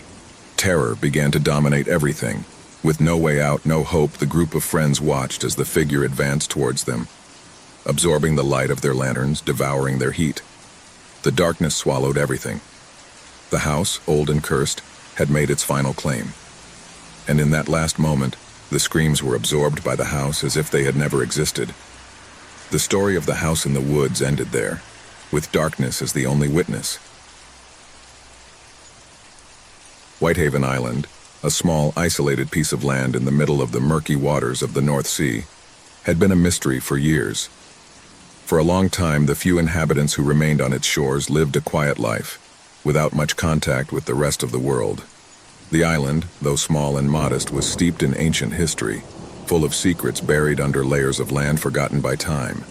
But all that changed on a gray autumn afternoon when a group of tourists, in their eagerness to know the place and its mysteries, decided to venture on the island without knowing what awaited them. The group never returned. Local authorities, alarmed by the unexplained disappearance, sent several expeditions in search of the tourists, but never found a trace of their presence. Weeks turned into months, months into years, and the case of the missing from Whitehaven went from front-page news to a story forgotten by most. No one knew what had happened on the island. However, the rumors did not stop. 5 years after the group's demise, things began to change. Stories were whispered among the locals of strange sightings and unexplained occurrences. Bright lights on the darkest nights, shadows moving through the trees, and unmistakable voices in the breeze that seemed to carry echoes of something lost. However, what most terrified those who lived in the vicinity was the growing number of stories about people who said they had returned from the island. People who had disappeared for years, but now walked the streets of the town again. At first, people thought they were simple coincidences, but as time progressed, the stories became more disturbing. No one seemed to be able to explain the return of the disappeared, let alone the strange behaviors exhibited by those who claimed to have returned. Many people were skeptical, but those who met these people soon began to feel a chill running down their spine. The people who returned were not the same. There was something deeply altered in their eyes, something that made them seem different, empty, as if they were living in a parallel reality, completely disconnected from the life they had known before. The whole town began to murmur. No one knew what had happened on Whitehaven Island. No one knew what had changed those tourists who at first seemed to be ordinary people. A sense of fear and distrust took hold of the locals, and those returning from the island could not fit in. There was something inhuman about them, something that couldn't be explained in words. At first, those affected tried to continue with their lives, trying to reintegrate into the village and their former circles. However, over time, their behaviors became more bizarre and puzzling. Some of them were talking about things that no one understood, as if they were repeating the same phrases in a forgotten or unintelligible language. Others were silent, with an empty and disconnected expression, as if they could not remember anything from their previous life. The people close to them were beginning to feel a sense of unease, as if something dark and dangerous was surrounding them. The town's mayor, concerned about the growing number of incidents, called a meeting in the central square. On the night before the meeting, one of the returnees, a woman named Clara, disappeared again without a trace, only to appear at dawn in the center of the village, covered in dirt and with a completely empty expression. The few witnesses who saw her came to an agreement. Something had changed inside her, something deeply disturbing. At the meeting, the villagers were frantically arguing about what to do with those who returned. Some believed they should be isolated. Others feared they might be a threat. Panic took hold of everyone when the stories began to arrive more frequently. No one knew if those who were returning were really the people who had disappeared, or if something else had taken them, altering them, transforming them into something else. It was at that moment that a young researcher named Samuel arrived in town. Samuel was a freelance journalist, known for his desire to unravel the darkest mysteries, and he had heard about the strange happenings in Whitehaven. He decided to travel to the island to discover the truth behind the returnees. With the approval of the local authorities, Samuel boarded a small boat to the island. As he approached the shore, he couldn't help but feel that something in the air was deeply wrong. The sky was covered by dark clouds, and the sea seemed more violent than normal. Whitehaven Island, which had once been quiet, now seemed to radiate an unsettling energy. Upon arrival, Samuel began to explore the island. In his first steps, he noticed something strange. The place was deserted with no signs of life, as if the island itself had been forgotten by time. But as he moved further inland, Samuel realized he wasn't alone. I could feel it. Something was watching his movements. Walking among the trees and moss-covered rocks, Samuel found what looked like a cave hidden among the hills. Intrigued, he went into it. Darkness enveloped him as he advanced through the narrow passage. And then, at the bottom of the cave, he saw something that left him cold. A set of strange symbols were etched into the walls of the cave, symbols that did not belong to any known culture. They were ancient, so profoundly old that they defied human logic. As Samuel watched them, a sense of anguish came over him. He felt as if something was awakening in the depths of the island, something he had been waiting for centuries. Suddenly the cave began to tremble, and a strange vibration ran through his entire body. Samuel tried to get out, but the walls seemed to move, closing around him. It was then that he heard voices, soft at first, like a whisper in the distance. The voices grew louder, closer, until suddenly they stopped. And then he saw something he would never forget. The missing tourists, the same ones who had returned to the village, were standing in front of him, their eyes empty and their bodies motionless. They were there, but they were not the same. Something had transformed them. Something had possessed them. At that moment, Samuel understood what had happened. The island had not only been a place of isolation, it had been a point of convergence, a space where dark forces had infiltrated the human world. The people who returned were not human. They had been altered, possessed by an ancestral entity that controlled them. And that entity had been patiently waiting for his return. As the island began to crumble around him, Samuel tried to flee, but couldn't. Darkness surrounded him, and the voices of the missing were transformed into deafening screams. The cave swallowed it all, and Whitehaven Island, with all its secrets and horrors, was sealed forever. The villagers never heard of Samuel again. The returnees, if they could still be called that, continued to wander the streets, their gaze empty, and their soul lost forever. And the island, with its hidden terror, continued to wait for the next victim. A group of 5 friends, all with hiking experience, decided to go on a trip to the Shadow Hill Forest. They had heard the stories and legends that haunted that place since they were children. Stories that spoke of unexplained disappearances, of people who never returned after entering the forest. However, what originally seemed to be a challenging adventure would quickly turn into a nightmare that would test not only his bravery, but his deepest fears. The sun was beginning to set when they reached the edge of the Shadow Hill Forest. The treetops formed a dark blanket that blocked much of the light. Despite the sinister reputation of that place, the 5 friends did not let fear stop them. They were used to walking in nature, and they believed that stories were just that, stories. They decided to camp near a clearing, a small open area between the trees, which offered them a quiet view of the starry sky. They prepared to spend a relaxed night surrounded by nature, not knowing that this would be the last moment of calm they would experience. As the night wore on, the shadows of the forest seemed to lengthen, and a strange stillness came over the place. None of the friends could remember exactly when it started, but something changed in the air. The wind stopped blowing, and a deep silence invaded the space. Suddenly, one of the group members, Sarah, felt someone watching her. He turned toward the forest, looking for some sign, but saw nothing but the impenetrable darkness of the trees. "Did you hear that?" asked Sarah, her voice trembling slightly. The others were silent, listening intently, but there was no response. Everything was too quiet, as if the forest itself was holding its breath. A few minutes later, the silence was broken by the sound of something rustling in the distance, as if someone were walking through the dry foliage. "It's just the wind," Mark said, trying to sound confident, but his tone wasn't as convincing as he thought. Suddenly, a piercing scream broke the stillness, coming from somewhere nearby. They all got up, terrified, looking around. The sound was so close, but they couldn't see anything. "What was that?" muttered John, his voice raspy on. The group decided that it would be best to leave the camp and return to the starting point, but something prevented them from moving. A sense of unease bound them to the ground, as if the forest would not let them escape. That's when something strange began to happen. Sarah, the most intrepid of the group, stepped forward and began to walk into the woods. "I'm going to investigate," he said without hesitation. The others tried to stop her, but something in her eyes made them hesitate. She seemed to be being drawn to something beyond her comprehension. Suddenly, Sarah disappeared into the trees, as if the forest itself had swallowed her. His friends called his name, but there was no answer. The darkness swallowed all sound, and panic began to take hold of them. "Sarah!" Mark shouted desperately, running to where he had last seen her.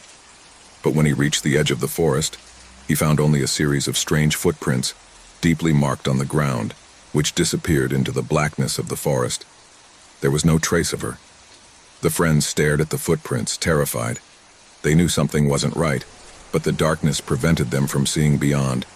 They decided to look for it, but as they went along, the atmosphere of the forest seemed to become denser, as if they were being watched by something they couldn't comprehend.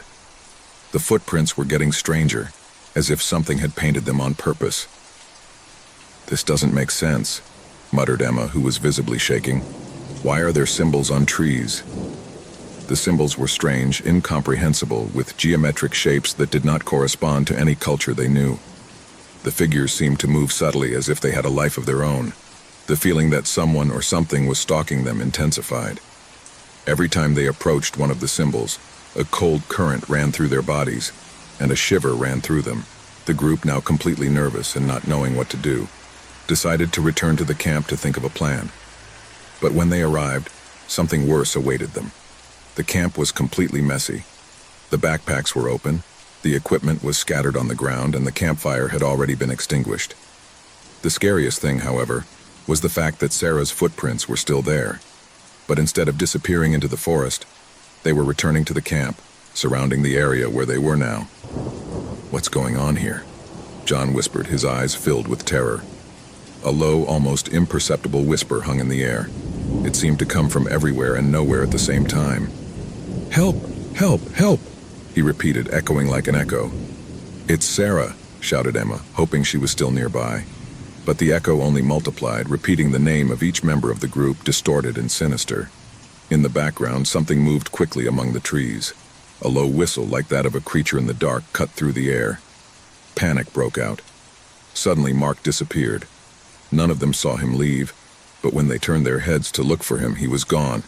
Only the footprints remained, which seemed to crawl into the forest, into the deep and unreachable. With terror running high, the group began to run, but every step they took seemed to be in vain. The forest, which had at first seemed like a challenge, now closed in on them like a trap. Darkness enveloped them. Branches creaked as if something was moving quickly, and the voices of their missing comrades echoed in their ears. One by one, the figures of friends began to disappear. First Emma, then John, and finally only Clara remained, looking around in horror, unable to comprehend what was happening. She looked up at the sky, looking for the moon, looking for the light, but everything seemed to get even darker. The ground beneath his feet began to shake. And then, he saw it. From deep within the forest, a tall, thin figure emerged from the shadows. It wasn't human, but it wasn't a beast either. His face was covered by a black cloak, and his eyes shone with a deep, piercing green glow that seemed to pierce his soul. The creature raised a hand, and Clara felt a pressure in her chest, an excruciating pain that forced her to fall to her knees. "Welcome, Clara," whispered a deep, guttural voice, as if coming from the very bowels of the forest. "You're the last." With a final scream, Clara disappeared, swallowed by the darkness. The forest of Shadow Hill had claimed its last victim. The echoes of the lost voices echoed through the air, while the symbols on the trees shone with a spectral light. No one else came back from that forest. And the cycle continued, waiting for new unwary people who, like the group of hikers, would challenge the legend and disappear one by one into the darkness of Shadow Hill. There was something unsettling about the mirror that had come into the house that morning. It wasn't big enough to fill an entire wall, but it had an unmistakable presence. Its dark wooden frame looked antique, with intricate engravings that got lost in detail, as if a hidden history was etched into it. No one in the family had ever seen anything like it before. It was said to be a valuable item, brought from an antique sale by a close family friend. No one gave it importance at first. It was just a mirror, right? The family was excited about the new ornament in their home. The patriarch Roberto decided to place it in the hallway right in front of the front door. A suitable place, he thought, to welcome visitors. No one seemed to notice how strange it was, but something in the air seemed to change every time someone passed in front of him. As if the reflection not only showed what was in front of him, but also what was not yet seen. The first to notice it was Sophia, the eldest daughter. She was 16 years old, a teenager who was used to life at home. Like any other morning, he woke up early, got ready for school, and before leaving, he walked down the hallway to make sure the door was locked. It was then that his eyes met the mirror. She watched him nonchalantly at first, but something stopped her. In the reflection, her own image seemed to be distorted, as if something dark surrounded her. What first surprised her was not his face, but what was behind him. A dark figure with empty eyes who was watching her in silence. Sophia's heart skipped a beat, and in the blink of an eye, the figure disappeared. She wasn't sure if it had been a light trick or something else, but she couldn't help but feel a deep sense of discomfort. All day, Sophia tried to forget what she had seen. She told her mother, but she downplayed it, believing that it was just an illusion caused by tiredness. However, every time she passed through the hallway, she felt that the mirror was watching her, as if waiting for her to look again. And when he did, the dark figure reappeared, always in the same place, always lurking. That night, while the family was having dinner, Sophia couldn't stop thinking about what she had seen. She felt that the mirror was calling her, that she was trapped in her reflection. Her mother, Clara, noticed her uneasiness and asked if she was okay, but Sophia only nodded silently, her eyes lost somewhere far away. That night, while the others were sleeping, he decided to face the mirror once again. At first, he didn't see anything, but after a few moments, the image returned. The dark figure rose in front of her, lighter than ever. This time, it wasn't just a silhouette. His face was distorted by indescribable horror, as if the shadows consumed him. Sophia tried to move away, but something kept her fixed, trapped by the empty gaze of the figure. A shiver ran down his spine as he heard a soft whisper, like a voice coming from afar, but at the same time, from close by. The figure opened its mouth but made no sound. He just stared at him, as if he knew what Sophia feared. And suddenly, a sense of panic enveloped her, as if the air thickened around her. In her mind, she saw terrifying images, such as a future where darkness slowly devoured her, where everything she loved faded away. The mirror was not just an object. It was a doorway to a sinister future, where humanity's deepest and most terrifying truth was reflected. When Roberto woke up the next morning, Sophia was no longer in her bed. At first, she thought she had left early, but after a couple of hours, worry settled in her chest. He searched the house, calling her by name, but there was no answer. It was then that he saw the door to the corridor ajar. He approached cautiously and entered. The mirror was there as if nothing had happened, but there was something different. The air was heavy, stale, as if an evil presence had taken possession of the place. Looking at the reflection, he saw Sophia, standing in front of the mirror, motionless, with an expression of absolute terror etched on her face. But the scariest thing was what was behind it. The dark figure was there, closer than ever. Before Roberto could react, Sophia's reflection began to move on its own. The image in the mirror showed the young woman screaming, trying to break free from the dark figure around her. But Roberto couldn't hear her. She tried to reach her daughter, but every step she took seemed to push her further away. Finally, with a desperate cry, Roberto tried to break the mirror, hoping to free Sophia from the terrifying vision. But when he hit the glass hard, it didn't break. Instead, the dark figure turned to him, and a shiver ran through his body. The shadow began to take shape, becoming human, but with an evil presence that chilled the blood. It was as if the darkness itself had come to life. Roberto tried to back off, but he couldn't. The figure slowly approached, and its empty eyes flashed with an intensity that made his skin stand on end. As he looked at her, Roberto felt as if his whole being was fading away. It was not only fear that dominated him, but the knowledge that there was no longer escape. that the mirror had already taken his soul. Terrified, Roberto tried to scream, but his words did not come out. Only a whisper came out of his mouth as if something was taking over his voice. Time seemed to stand still, and the dark figure surrounded him. As the shadow sucked him in, he saw something even more terrifying. In the reflection of the mirror, he saw the future of his family, a future where everyone would be devoured by darkness. The sight filled him with despair, but it was too late. Sophia disappeared from the house that night, leaving no trace. No one saw her leave. The family tried to move on, but something had changed in them. Everyone's eyes became empty, as if there was no humanity left in them. When the sun went down, no one dared to approach the mirror. They knew that when they looked at him, something else would look at them. The hidden truth that the mirror reflected was more terrifying than any monster. It was the truth of their own destinies, their own inner horrors manifested before them. The family never recovered from what happened. No one saw Sophia again, and little by little each member of the family vanished, one by one, consumed by the same shadow that had stalked them all. The mirror was still there, waiting, reflecting more and more terrified souls.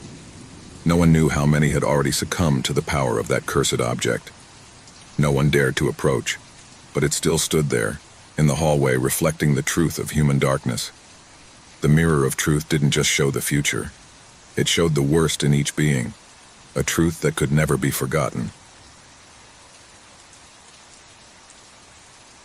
A man wakes up in a dark place, his breathing fluttering as his eyes struggle to adjust to the darkness. The space around it is impenetrable. There are no windows, no doors, and no indication that there might be a way out. The silence is absolute, but something in that silence is not right. There is a pressure in the air, as if the room were alive, watching it. He slowly gets up, his body tense, and begins to walk around the small room. Her footsteps resonate on the walls that seem to close around her, increasing the feeling of claustrophobia. Touch the walls with your hands, looking for any cracks or irregularities that might suggest that it is not completely trapped. But there is nothing. The surface is smooth, cold, impenetrable. There's only him and the fourth. At first, your mind tries to rationalize the situation. Maybe you're dreaming, or maybe you've been in an accident and find yourself in an unfamiliar place. He crouches down, looking for something on the ground. He finds a speck of dust, but nothing else. Nothing to give you any clue about its location. Minutes turn into hours, or so it seems to him, although he has no way of knowing how much time has passed. Suddenly, a whisper slips into his ear. It's soft, almost imperceptible, but you hear it clearly. His body tenses instantly, but when he looks around, he sees nothing. Just the smooth, cold walls. The whisper rings again, this time clearer. The voice seems to come from everywhere, an ethereal presence crawling through the air. The only thing left for you to do is get lost. Time is your enemy. The way out is in your mind. The man steps back, shakes his head as if that could scare away the voices. But the whispers don't stop. They intertwine in a tangle of unintelligible words, voices that surround and envelop him. At first it feels like a distant murmur, but soon takes shape, as if the whispers are her own thoughts, speaking within her. Don't think. Look no further. The way out does not exist. Panic begins to take over. His heart pounds, sweat running down his forehead as he paces back and forth, pounding his fists on the walls. No one answers. No one hears it. There is only him and this endless space that slowly devours him. The man falls to his knees, exhausted, his mind struggling to make sense of it all. But something stops him. Something inside him tells him that if he keeps looking for a way out, he will lose his mind. The voice, which seemed distant at first, is now completely within him, constantly whispering, pushing and pressing his thoughts. You will lose who you are if you keep looking. He grabs his head with his hands, squeezing it tightly, but the voices continue, and now he feels a pressure in his chest, as if the walls themselves are crushing him. He doesn't know if it's his mind, or if the room is really changing, but the atmosphere becomes denser, more oppressive. The air feels thick, charged with a dark energy that consumes it. His breathing is short, each exhalation an effort. You're losing control, the voice whispers, now closer, deeper, as if inside his mind. There is no salvation, there is no escape. Madness is the only door. He screams, a desperate cry that seems to dissipate into the dead air of the room. At first, he thinks he is losing his mind. He imagines that he is in some kind of coma, trapped in his own body. But the sense of danger is too real to be a dream. The feeling of being watched, the pressure on his chest, the oppression that suffocates him, everything is real. There is no doubt. He staggers, falling back to the ground, his eyes welling with tears as he observes the space in which he is trapped. As panic consumes him, the voices grow. They are no longer just whispers. It's screams, squeals, distorted laughter that torment him from every corner of his mind. The way out is in your madness. Let her in. He closes his eyes, trying to resist. He wants to think of something, anything that will get him out of this place, but he can't. The voices do not let him, and the more you fight, the stronger you become. You're falling apart. You are your own worst enemy. Leaves. Give in. It's impossible. The walls feel like they're coming closer, like they're being compressed against your body, but when you open your eyes, you see the same thing. The fourth remains the same, no doors, no windows. Only him, only space. But now despair has completely taken hold of him. The walls aren't getting closer. There's nothing physical to crush it. It is his mind, which twists, which is distorted under the pressure of whispers, of voices, of anguish. He feels the sensation of falling, of sinking into an abyss from which he cannot escape. He knows that if he keeps listening to the voices, he will lose everything he has been, that he will become someone completely different, someone who is no longer him. But he can't stop listening. He cannot help but fear what is to come. The feeling of being trapped intensifies when you start to see things. The walls move, bend, twist as if they were alive. The once smooth surface now seems to pulsate, as if breathing with it. The voice tells him that it doesn't matter anymore. That reason is a prison from which he can no longer escape. Welcome to your end. You feel overwhelming pressure, as if you are being crushed by your own fear. But when he lifts his head, he's not alone. A shadow moves in the corner of the room, at first imperceptible but increasingly defined. The figure of a person, tall, with empty eyes that observe him from the darkness. You're lost, the shadow says in a low whisper, and the darkness around it seems to swallow the light of the room. There's no going back. He takes a step back, but his body is weak, his mind collapsing under the weight of despair. The voices now scream. The whispers have become a rumble, a deafening roar that fills his head, filling every corner of his being with excruciating anguish. The shadow steps closer, her empty eyes fixed on his. "Excuse me," whispers the shadow. "The exit was inside you all along, but now it's too late." The man falls to the ground, his body tense, his mind broken. Fear consumes him completely. The darkness envelops him, and the voices, the presence, the shadow drag him into the void. There is no escape. There is no salvation anymore. In this room without doors, the only way out is madness. And he has reached it. Finally, silence returns. But now, that silence is more terrifying than any scream, because in this room he no longer exists. Time stopped. The mind broke. Madness was the last door, and he crossed it. A group of friends, tired of the daily routine, decide to venture out on a camping weekend. They sought to get away from the noise of the city, disconnect from technology, and enjoy nature. The forest, deep and mysterious, seemed the perfect place for his escape. They never imagined that they would enter a nightmare that would mark their lives forever. It was a Saturday afternoon when they arrived at the clearing where they set up camp. Around him, trees rose like dark giants, their elongated shadows stretching in all directions. The atmosphere was dense, almost oppressive, as if the forest itself were watching his every move. However, in their enthusiasm for adventure, they didn't pay too much attention to the warning signs emanating from the place. After settling in, they decided to explore the forest. They entered a path that seemed to take them even deeper into the heart of the forest. As they walked, the lushness of the place became more unsettling, as if the vegetation enveloped them and hid them from the outside world. Soon they came to a small cabin that seemed to have been there for decades, covered in moss and with broken windows. The atmosphere was gloomy and decadent. "Should we go in?"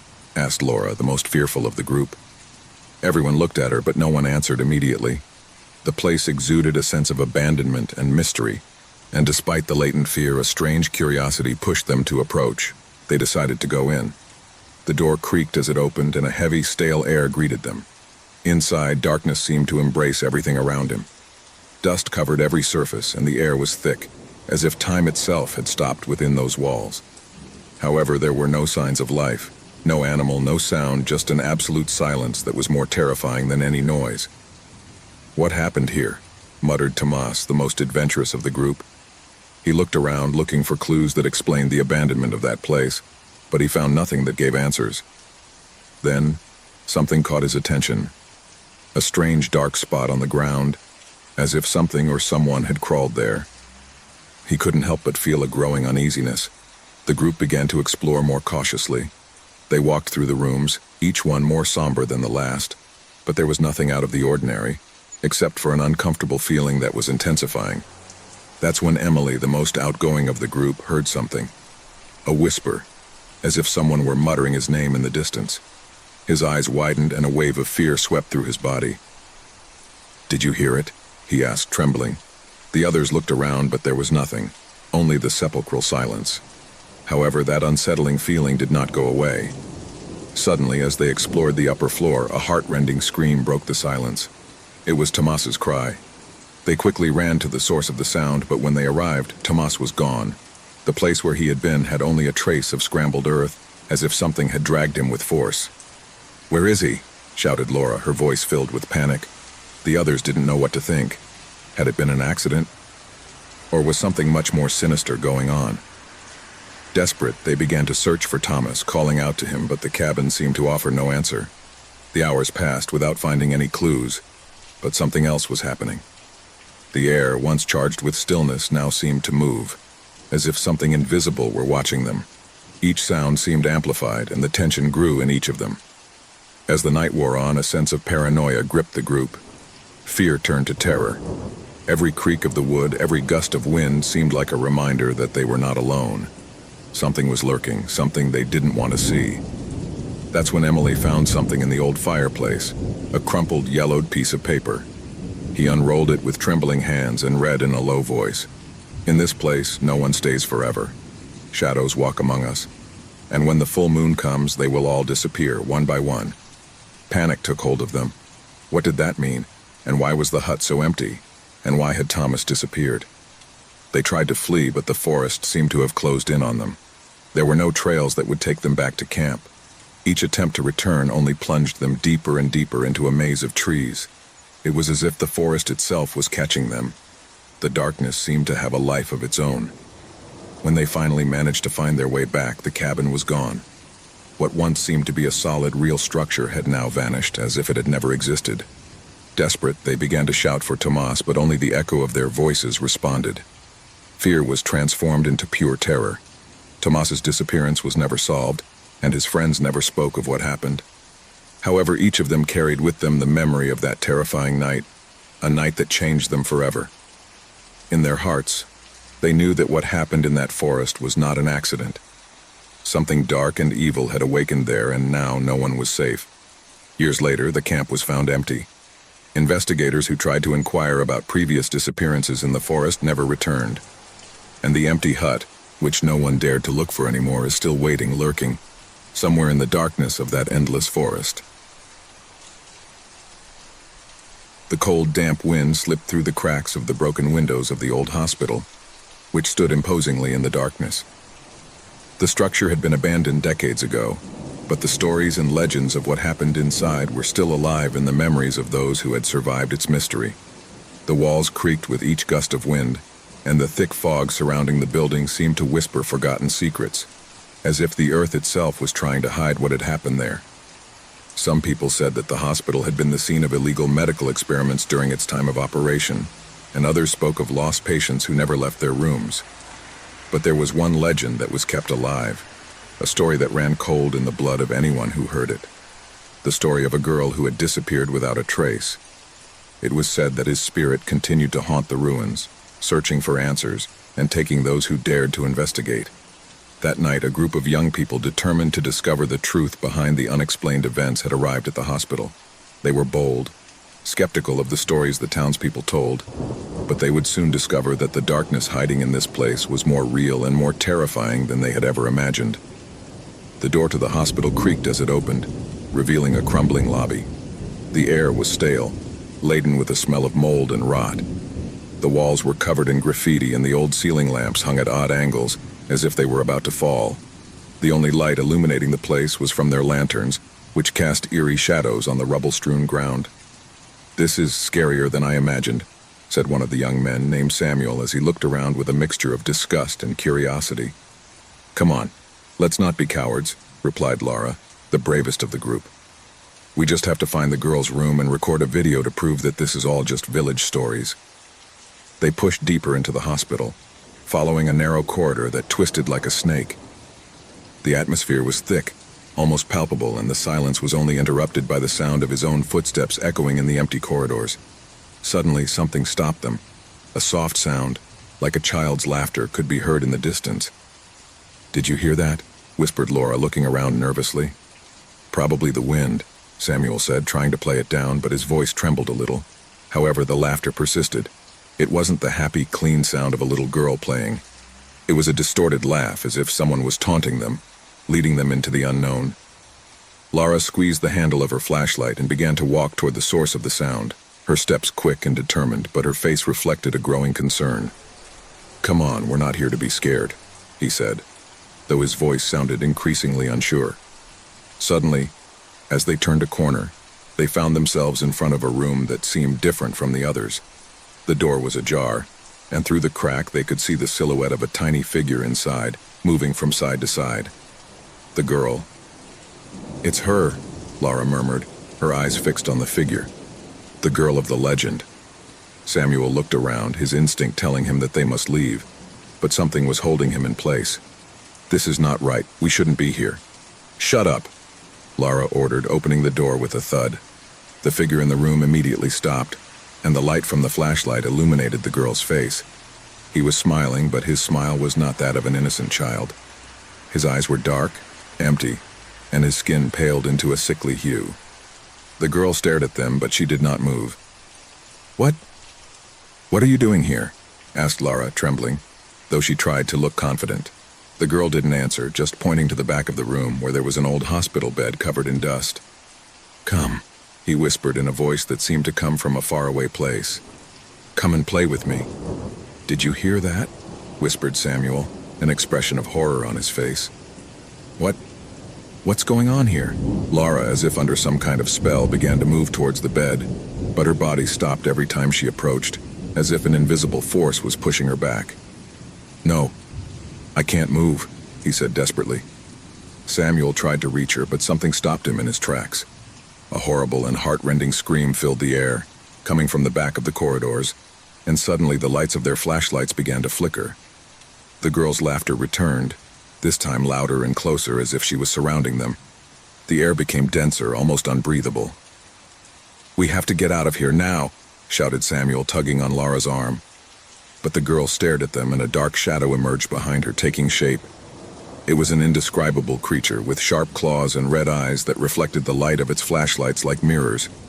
"Run!" Laura shouted as the creature advanced toward them. But there was no way out. Every door they tried to open was tightly closed, and the building was beginning to crumble around them. The corridors lengthened endlessly, as if the hospital were slowly gobbling them up. The girl's whispers, growing more and more intense, enveloped them. "Come and play, come." Suddenly everything stopped. The hospital was completely silent. The lights went out.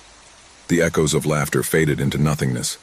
Laura and Samuel were paralyzed with terror, unable to move. The girl was no longer there. The creature had also disappeared. Only darkness remained. The next day, the villagers found the young men's cameras, but not them. Only the echoes of their voices remained, and in the recordings the girl's laughter resounded, closer and closer. No one else dared to enter the hospital after that night. The rumors grew.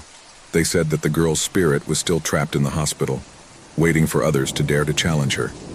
And so, the abandoned hospital continued its eternal vigil, a place of shadows, terrors, and dark secrets. Sarah had been looking for something different, something out of the ordinary. As an adventurous young woman with a brave heart, she had traveled countless lonely paths, explored dark forests, and faced extreme situations, but always with the certainty that, in the end, everything had a logical explanation. But tonight would be different, very different. It was a cold, rainy night when he decided to get away from the city and venture out to an old hotel that had been in the news, mostly for stories of mysterious disappearances. But as always, Sarah didn't believe those rumors. He thought that people were carried away by superstition and baseless fears. The hotel, an old building with worn brick walls and moss-covered windows, looked like something out of a horror movie. The lights flickered faintly, and the air was permeated with a smell of mold and rotting wood. Sarah, however, was undeterred. He decided that it would be the perfect place to spend a quiet night, away from the rush and pollution of the city. Once she entered, the receptionist, an older man with deeply tired eyes, looked at her without saying a word, handing her a key with a brass plate bearing the number 12. There was no warm welcome or smile. Something in the atmosphere was already beginning to feel strange, but Sarah didn't think about it. She just thanked her and headed towards her room. The door creaked as it opened, and the light inside flickered a few times before stabilizing. At first glance, the room looked normal, although the furniture was covered in dust, as if no one had been there in years. The mattress was too firm, but Sarah wasn't going to let that ruin her night. He left his backpack on the table and sat on the bed, enjoying the silence that enveloped the place. A few hours passed, and the rain was pounding against the windows. The sound, initially relaxing, soon began to feel unsettling, as if the hotel was breathing slowly, like a living entity. It was at that moment that he heard it. A low, almost inaudible whisper came from the walls. Sarah frowned, trying to figure out what it was. Maybe the sound of the wind or some crack that made noise. But as the whisper persisted, it began to take on a more definite form, something that clearly could not be explained by the wind. Sarah, Sarah. It was the only thing the voice repeated softly and constantly. Fear began to take hold of her. It was not a coincidence. Someone or something was trying to communicate with her, but who or what? With his heart pounding in his chest, he got out of bed and walked over to the wall where the whispers were coming from. The skin on his back stood on end, and his hands trembled slightly as he touched the cold, wet wall. Suddenly, the whisper stopped, absolute silence. But before she could take a step back, a new feeling enveloped her. A shudder in the air, as if the room itself had changed, as if an invisible weight were pressing down on his chest. The temperature dropped suddenly, and Sarah could see his breath condensing in the air. Instinctively, he took his mobile phone out of his backpack. The phone, her only connection to the outside world, was the only way she felt safe. When he turned it on, he saw that he had several missed calls and unread messages, all coming from his sister. But what really caught his attention was a strange notification. A recording had been added to her video gallery, a file she hadn't recorded. Intrigued, Sarah began to play the video. The screen lit up with the image of the room where he was, but something was there. Not good. The camera was shaking and the light was flickering more intensely. In the video, a dark figure moved on the edge of the room, barely visible, like a shadow that seemed to dissolve into the darkness. "Sarah, you have no way out."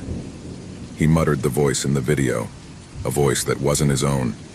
A deep, guttural whisper that made her instinctively retreat. The figure began to slowly approach, and the moment the shadow touched the camera, the video abruptly cut off. Fear took over Sarah, and a sense of panic invaded her body. She was not alone. Something or someone was watching her, but I didn't know what to do or who to turn to. He ran to the door, trying to get out of the room, but the lock wouldn't respond. He tried once more and again with increasing desperation. The whispers began again, louder, closer. "Sarah, Sarah, ... Breathing rapidly, Sarah turned to the window and saw, in the distance, the figure of a man standing on the threshold of the hotel door, staring at her. A man with a cold, empty expression on his face. In his hand, he was holding a shiny object, something that shone with a strange and unnatural light. It was at that precise moment that the light of the lamp flickered violently and went out completely. Darkness surrounded her completely, and the whisper became a deafening scream, an indescribable sound that seemed to pierce her mind. In desperation, Sarah tried to scream, but her voice faded into thin air. The darkness sucked her in, and her body collapsed to the ground. When the light came back on, the room was empty. The receptionist, the next day, found Sarah's phone on the table next to the bed with the message she had recorded herself before disappearing. "Don't trust the hotel. It's cursed." The hotel returned to its usual silence, but those who passed by said that sometimes, at dusk, they could hear the whispers coming from the walls. The house was in absolute silence. The usual noises of everyday life had faded away, leaving an eerie stillness in the air. Rosa, the woman who lived in the house, walked through the halls with a feeling of discomfort that she could not shake. There was something strange about the air, something she couldn't identify, but that made her feel observed. The house had been his refuge for years, but lately everything had changed. Something felt out of place. One night, while Rosa was sitting in the living room trying to focus on a book, the sound came. It was a soft cry at first, almost imperceptible, as if it came from a distant place. But after a few minutes, the crying intensified, as if the child were closer. A shiver ran down his spine and his breathing became heavy. The crying was strange. It didn't sound like a child seeking comfort. There was something distorted about the sound, something that caused fear to take hold of her. Rosa stood up suddenly, throwing the book on the floor. He walked towards the door of the hallway, looking cautiously around. The crying seemed to be coming from a specific place, a room at the end of the hallway. An antique cupboard covered with a layer of dust was there, like a monument forgotten in time. The crying came from there, from inside that closet. Fear invaded her completely, but something pushed her to investigate. He approached slowly, with each step feeling his heart pounding in his chest. The closet door was closed, but the sound kept increasing in volume, heartbreaking, as if the boy was calling for help. Rosa, with a mixture of curiosity and terror, reached out to the handle of the closet. As he touched her, a shudder ran through her entire body, as if the door was being guarded by something invisible, something that didn't want her to enter. With a superhuman effort, he opened the door. Inside, everything was dark and dusty. There were no children, but the crying was still heard, louder than ever. A cold air emanated from inside the closet, freezing his bones instantly.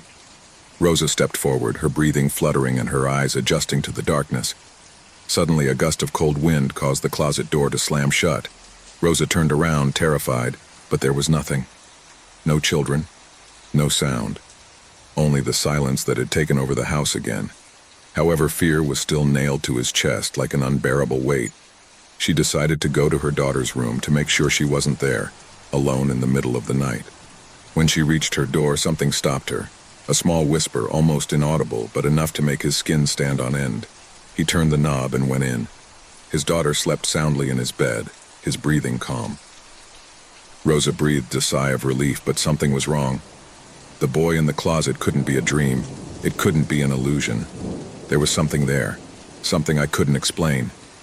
The following days became stranger. Each night, the boy's cry seemed to resonate louder.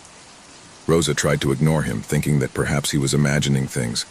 But every time she approached the closet, she felt a pressure in the air, as if she were being watched by something she couldn't see. A few days later, he decided to investigate further. She remembered that when she bought the house, the real estate agent had mentioned something about a former tenant who had mysteriously disappeared many years earlier. However, he never gave much importance to that story. Now I thought about it with a growing sense of horror. Rosa began to look for information about the history of the house. What she found left her speechless. The boy who had disappeared into the house was a little boy named Lucas, who had lived there with his mother. According to local legends, Lucas had died under strange circumstances, and his mother had disappeared shortly thereafter. No one had seen the woman again, but the boy, according to rumors, never stopped crying. His spirit was trapped in the house, and the cry of his lost soul could be heard every night. The truth struck Rosa with a force that left her paralyzed. The crying child was not a living child. It couldn't be. It was the spirit of Lucas, trapped in some corner of the house, seeking comfort, seeking peace. But I couldn't find it. Something had kept her soul trapped, and Rosa soon discovered that this thing was much darker than she imagined. One night, after hours of listening to the crying in her dreams, Rosa woke up suddenly. The crying no longer came only from the closet. Now it was all over the house, echoing around every corner. Rosa got up quickly, ran through the corridors, trying to find the origin of that terrifying sound. He came to the dining room, and there, in the center of the room, he saw a figure. The boy stood there, his face as pale as death, his eyes large and dark, and his body covered with dark spots that seemed to move of their own accord. The boy stared at her but said nothing. I just cried. The sense of terror that Rosa experienced was indescribable. He couldn't move. I was paralyzed. She didn't know if the boy saw her or if her soul was simply lost, trapped in a state of eternal despair. The crying grew louder, more piercing, and Rosa felt the pressure in her chest increase. The air was thick, heavy, and seemed to get colder and colder. The child's figure began to fade, but his crying did not stop. Instead, a dark shadow emerged from the ground, taking the form of a monstrous figure. Rosa tried to back up, but her legs didn't respond. The creature advanced toward her, its icy breath enveloping the room, its vacant gaze piercing her. The creature slowly approached, and Rosa could see that its eyes were not human eyes. They were two dark, empty orbs like an endless abyss. A scream formed in her throat, but terror consumed her completely. The figure lunged at her, and before she could comprehend what was happening, the shadow enveloped her body, taking her soul, carrying her into the depths of darkness. The boy had been just a disguise, a facade for a much older, much more evil entity that had been stalking the house for generations. Rosa couldn't escape. The house had claimed her soul, as it had done so many others before her. Since then, the house has remained silent once again. No one dared to approach her. Passers-by said that on dark nights, they could hear the cry of a child, mixed with the whispers of something else. Something that would never stop hovering in the shadows of that empty house, waiting for the next lost soul to fall into its traps. And so, the legend of the boy in the closet became a warning to all who approached the house. No one ever forgot the terror that dwelt in its walls. No one except those who had already become part of its history. The sound began subtly, almost like a murmur. At first, he didn't pay attention to it. He thought it might be the sound of old plumbing or some broken pipe. But as the days went by, the noises became more constant, louder. They weren't casual noises like the creaking of an old structure, or the wind pushing against windows. It was something else.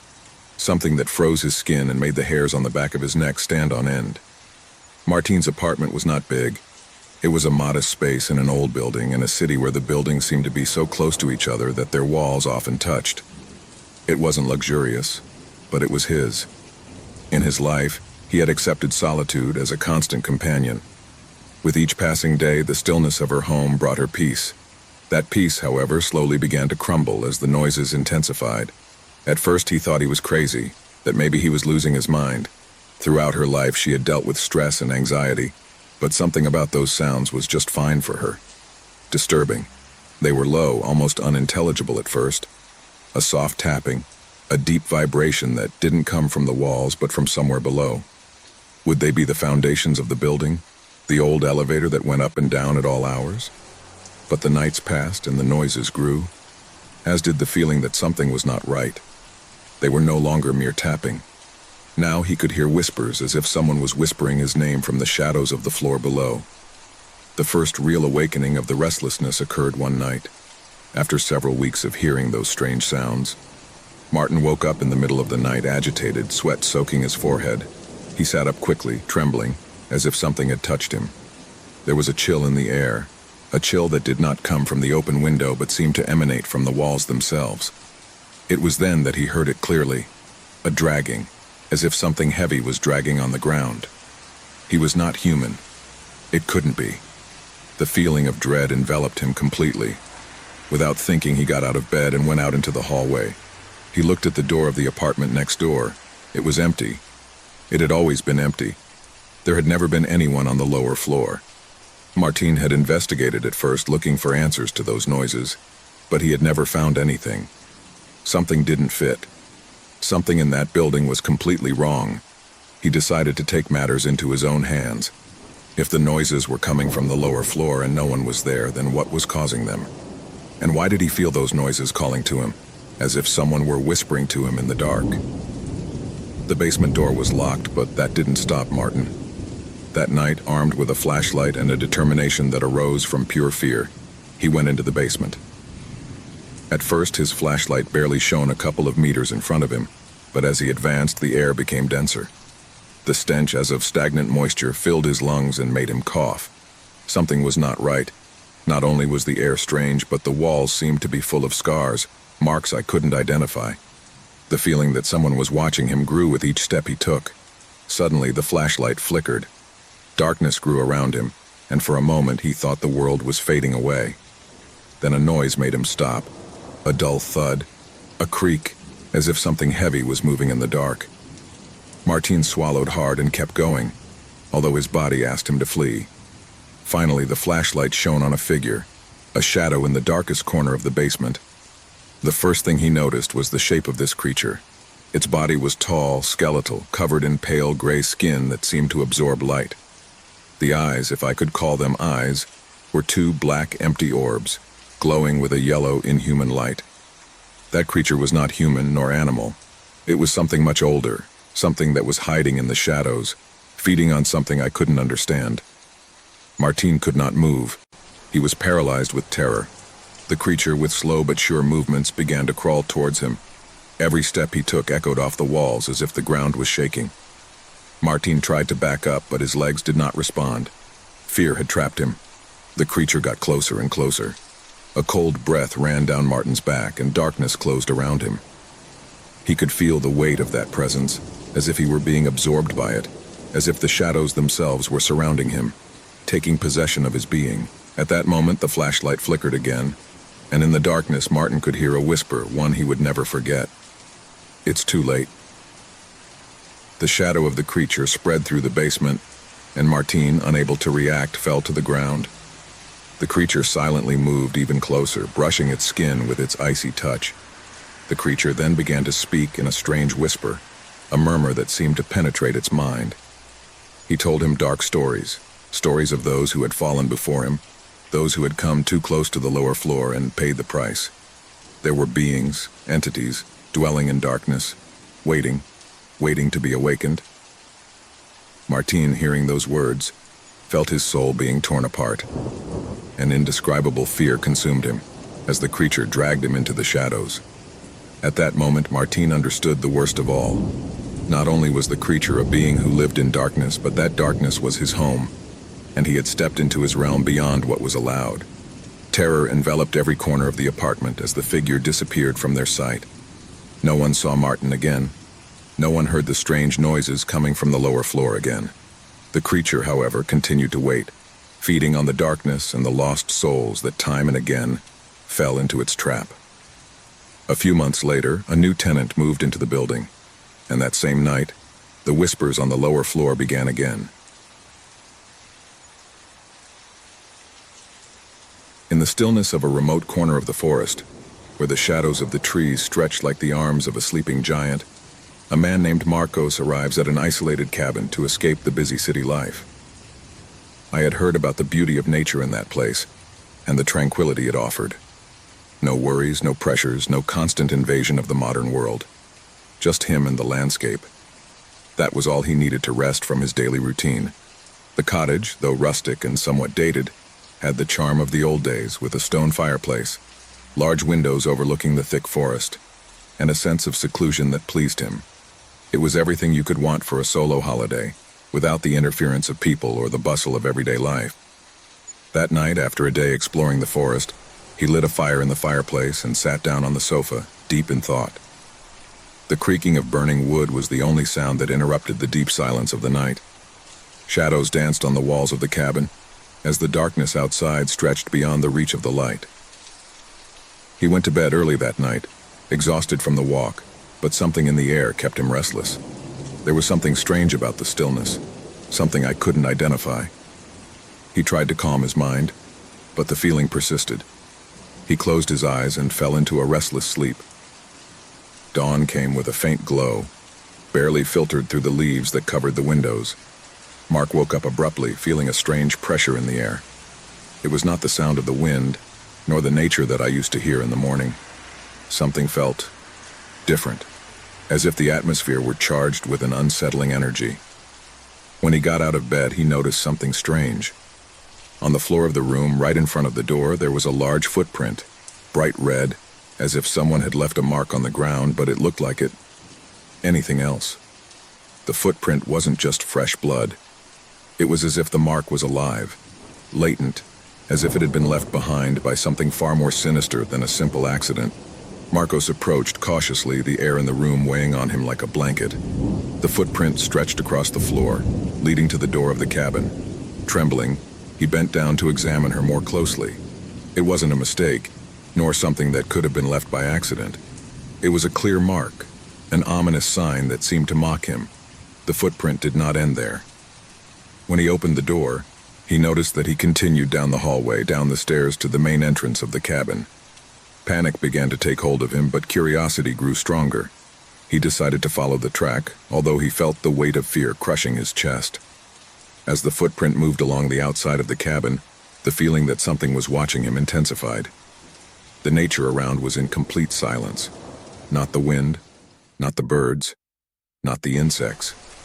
Only the sound of his own footsteps stepping on the damp earth. The footprint led him into the forest, a shadowy path that led into the thick trees. Every step he took into the heart of the forest seemed to make him farther away from the safety of the cabin. The daylight was no longer enough to dispel the shadows which seemed to lengthen towards him, slowly surrounding him.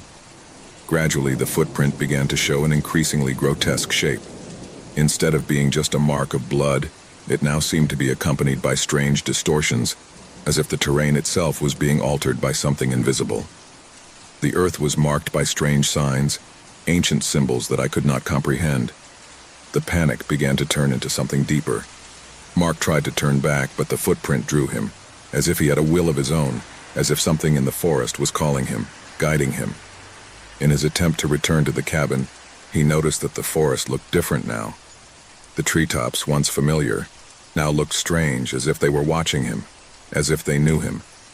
A shudder ran down his spine. When he arrived at a clearing in the forest, he saw something that completely paralyzed him. In the center of the clearing, there was a figure erect, standing, waiting. The figure was indistinct, without clear features, but its presence was terrifying. It wasn't human, but it seemed to have a form, a structure. An echo of his humanity, but distorted. The bloody footprint had led him there. And as he approached, the figure moved. The scene in front of him crumbled into chaos. The earth began to tremble, and the air became dense, as if an invisible force imprisoned it. The figure in the clearing dissolved, and the shadows of the trees began to twist, growing towards him. The ground split, and what seemed like an unbreakable peace turned into a nightmare of horror and despair. Marcos tried to run, but each step he took plunged him deeper into darkness. The bloody footprint, like a threat from the unknown, haunted him. Every time he turned, he saw the distortions in the air, the symbols gliding over the ground. The trees seemed to move, as if they were part of a sentient entity, watching him, stalking. The horror reached its peak when it reached the edge of a precipice. The forest seemed to have engulfed him, and all that remained was emptiness.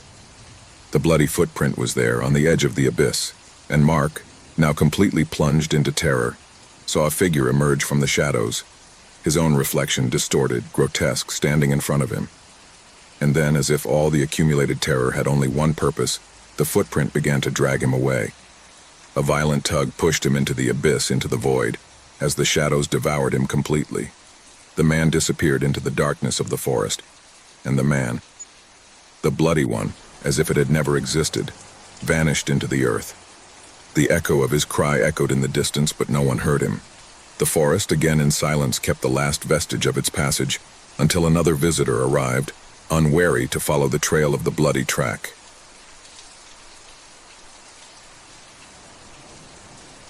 The cabin was located deep in a dense forest where the echo of the wind seemed to be silenced as it moved through the trees. No one bothered to come this way, and that was exactly what made the place ideal for the party they had planned. A group of friends, between laughter and jokes, had decided to get away from it all, disconnect from the noise of the city, and spend a weekend with friends. No one imagined that this choice would be the worst mistake of their lives. The cabin, although small and old, had something cozy about it. The wooden ceiling creaked under the weight of time, but the walls, though worn, seemed to have their own character. A place away from civilization, where they could do whatever they wanted without worrying about being disturbed. The arrival was simple. The car went up a steep dirt road, and when they finally arrived, they all went out in unison, eager to see the place. Laughter filled the air as they unloaded their suitcases and settled into the space. Night after night, the group became more and more relaxed. They talked about everything. Old stories, anecdotes, rumors that were told about that part of the forest. But no one at the time stopped to think about the meaning of those stories. The idea that the place was marked by something strange, something they shouldn't have touched, was just superstition. That night, the temperature had dropped dramatically. The flames of the fire crackled, warming the central room where they stood. Candlelight flickered, creating shadows that danced against the walls, and laughter followed one after another, while the group played a board game without worrying about time. It was a typical winter night in the woods, but when the conversation began to wane, something in the air changed. The breeze that was once gentle transformed into a strange whisper as if something was watching. They all felt it at the same time, like a chill running down their spine. "Did you hear that?" one of the girls asked, her voice hesitant. The others were silent, trying to catch that sound that had frozen their skin. A crunch, a whisper. Something was moving outside the cabin. "It's just the wind," one of the boys tried to reassure them, but his voice didn't sound convinced. Suddenly, the candles shook as if a gust of wind had touched them, but the windows were closed.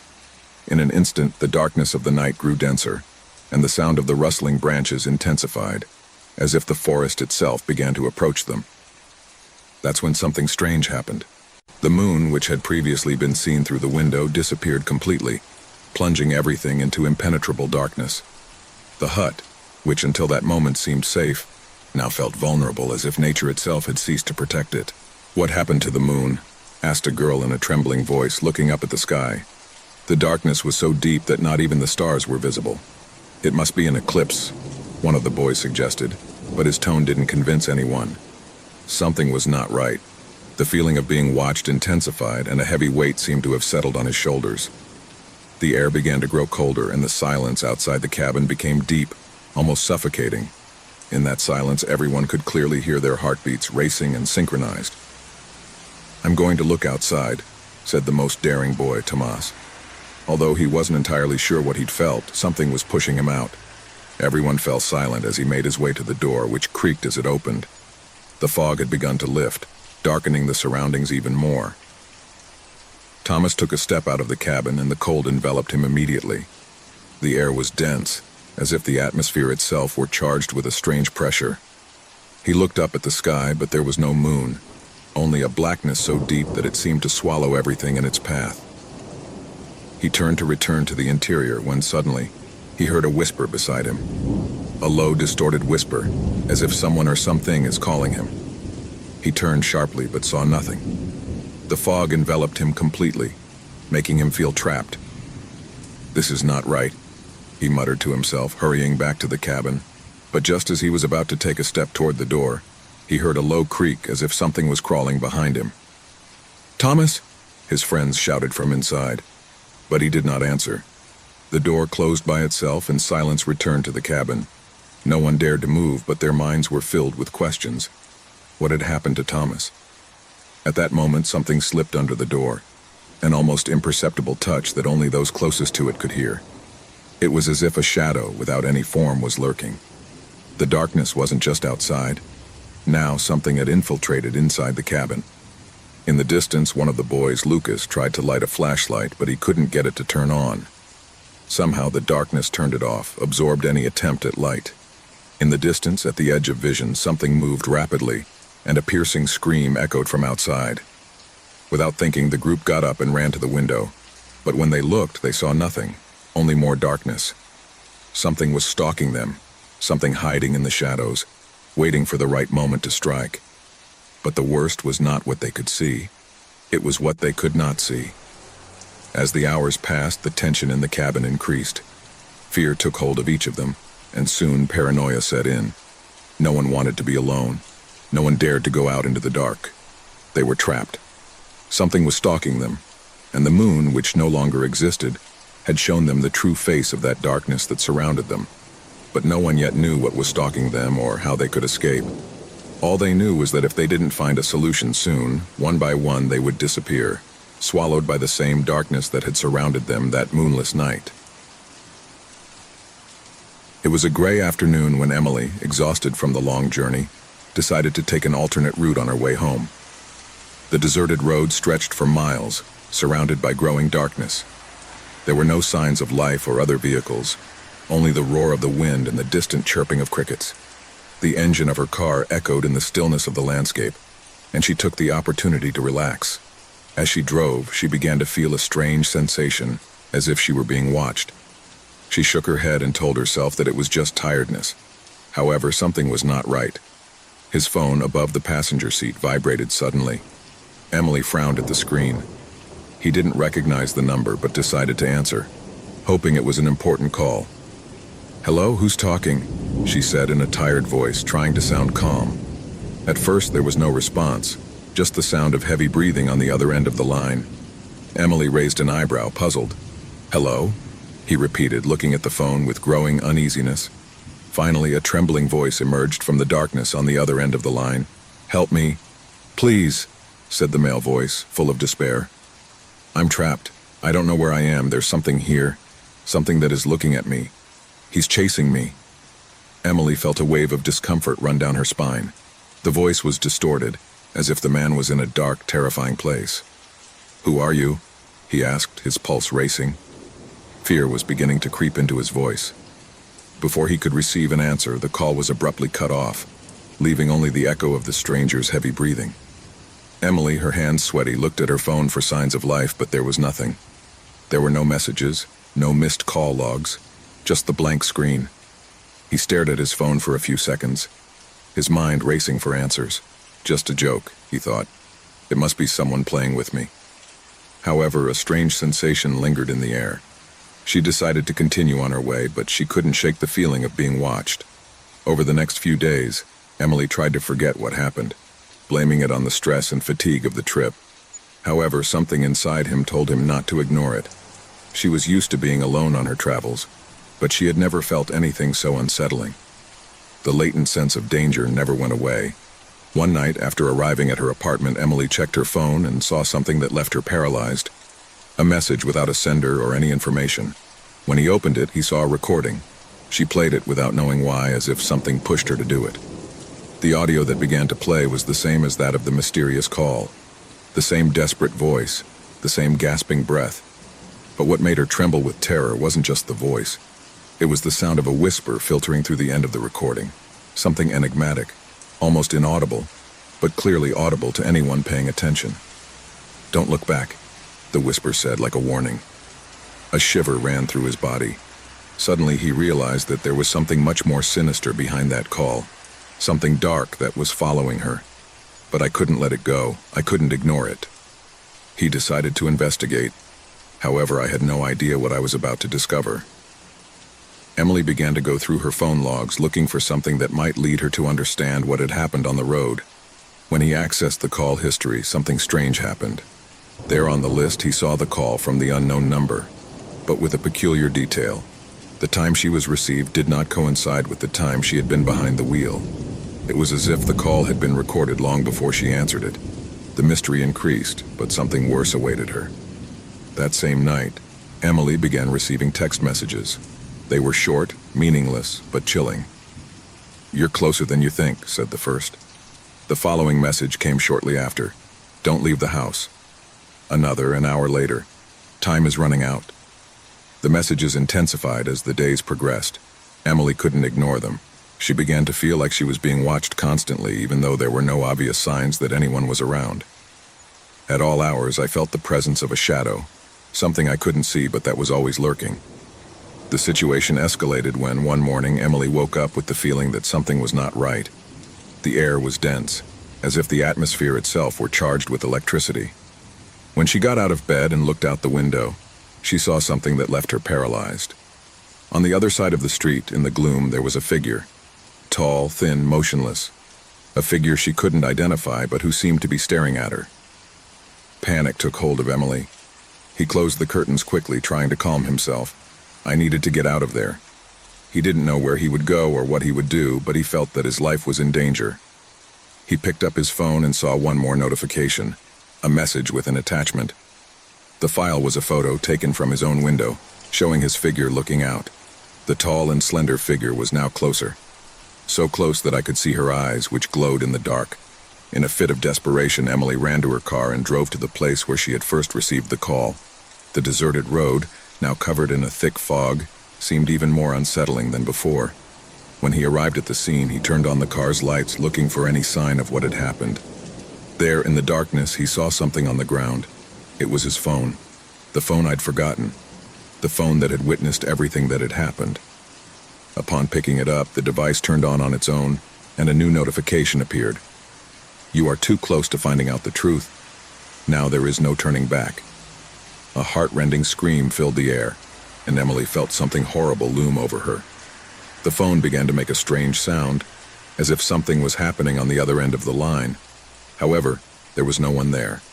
Everything was silent, except for the sound of his own breathing, quickened by fear.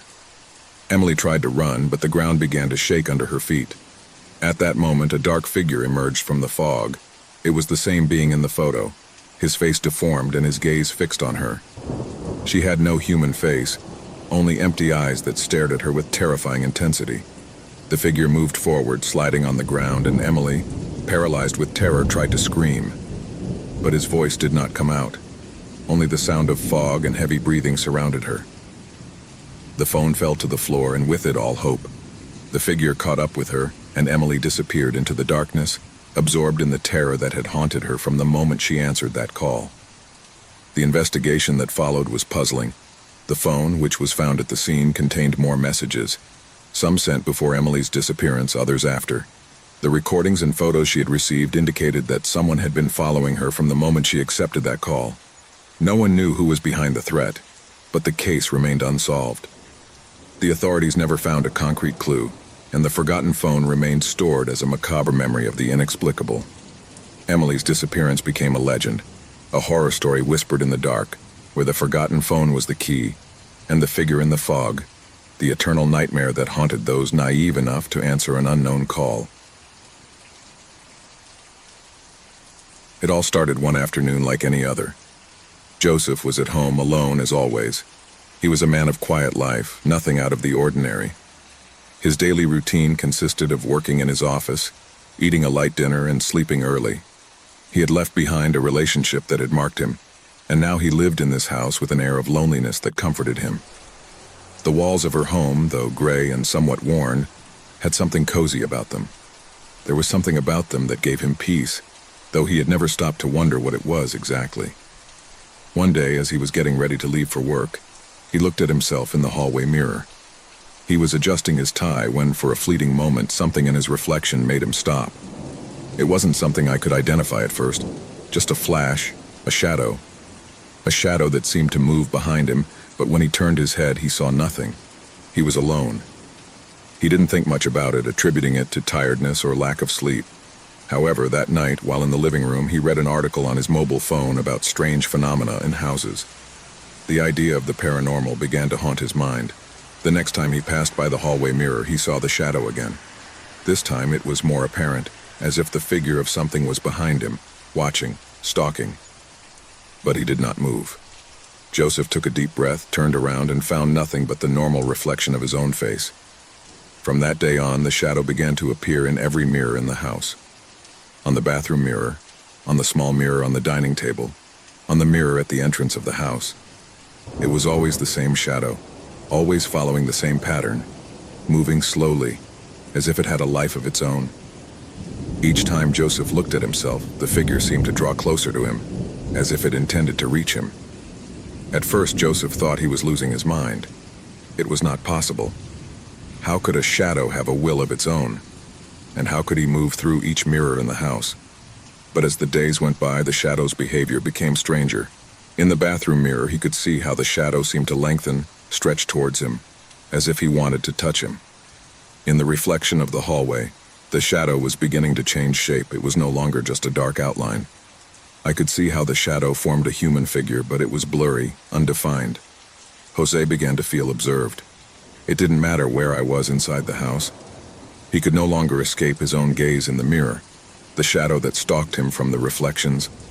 Every time I walked into a room and saw the mirror, I could feel the shadow getting closer and closer. He was no longer sure if he was only seeing what his mind was suggesting to him, or if somehow that shadow was actually following him. One night, after having been at home all day, the shadow became more apparent than ever. As Joseph walked down the hall, he felt a presence behind him. It wasn't like other times, when she had felt that something strange was happening to her when she looked in the mirrors. This time, the feeling was more real.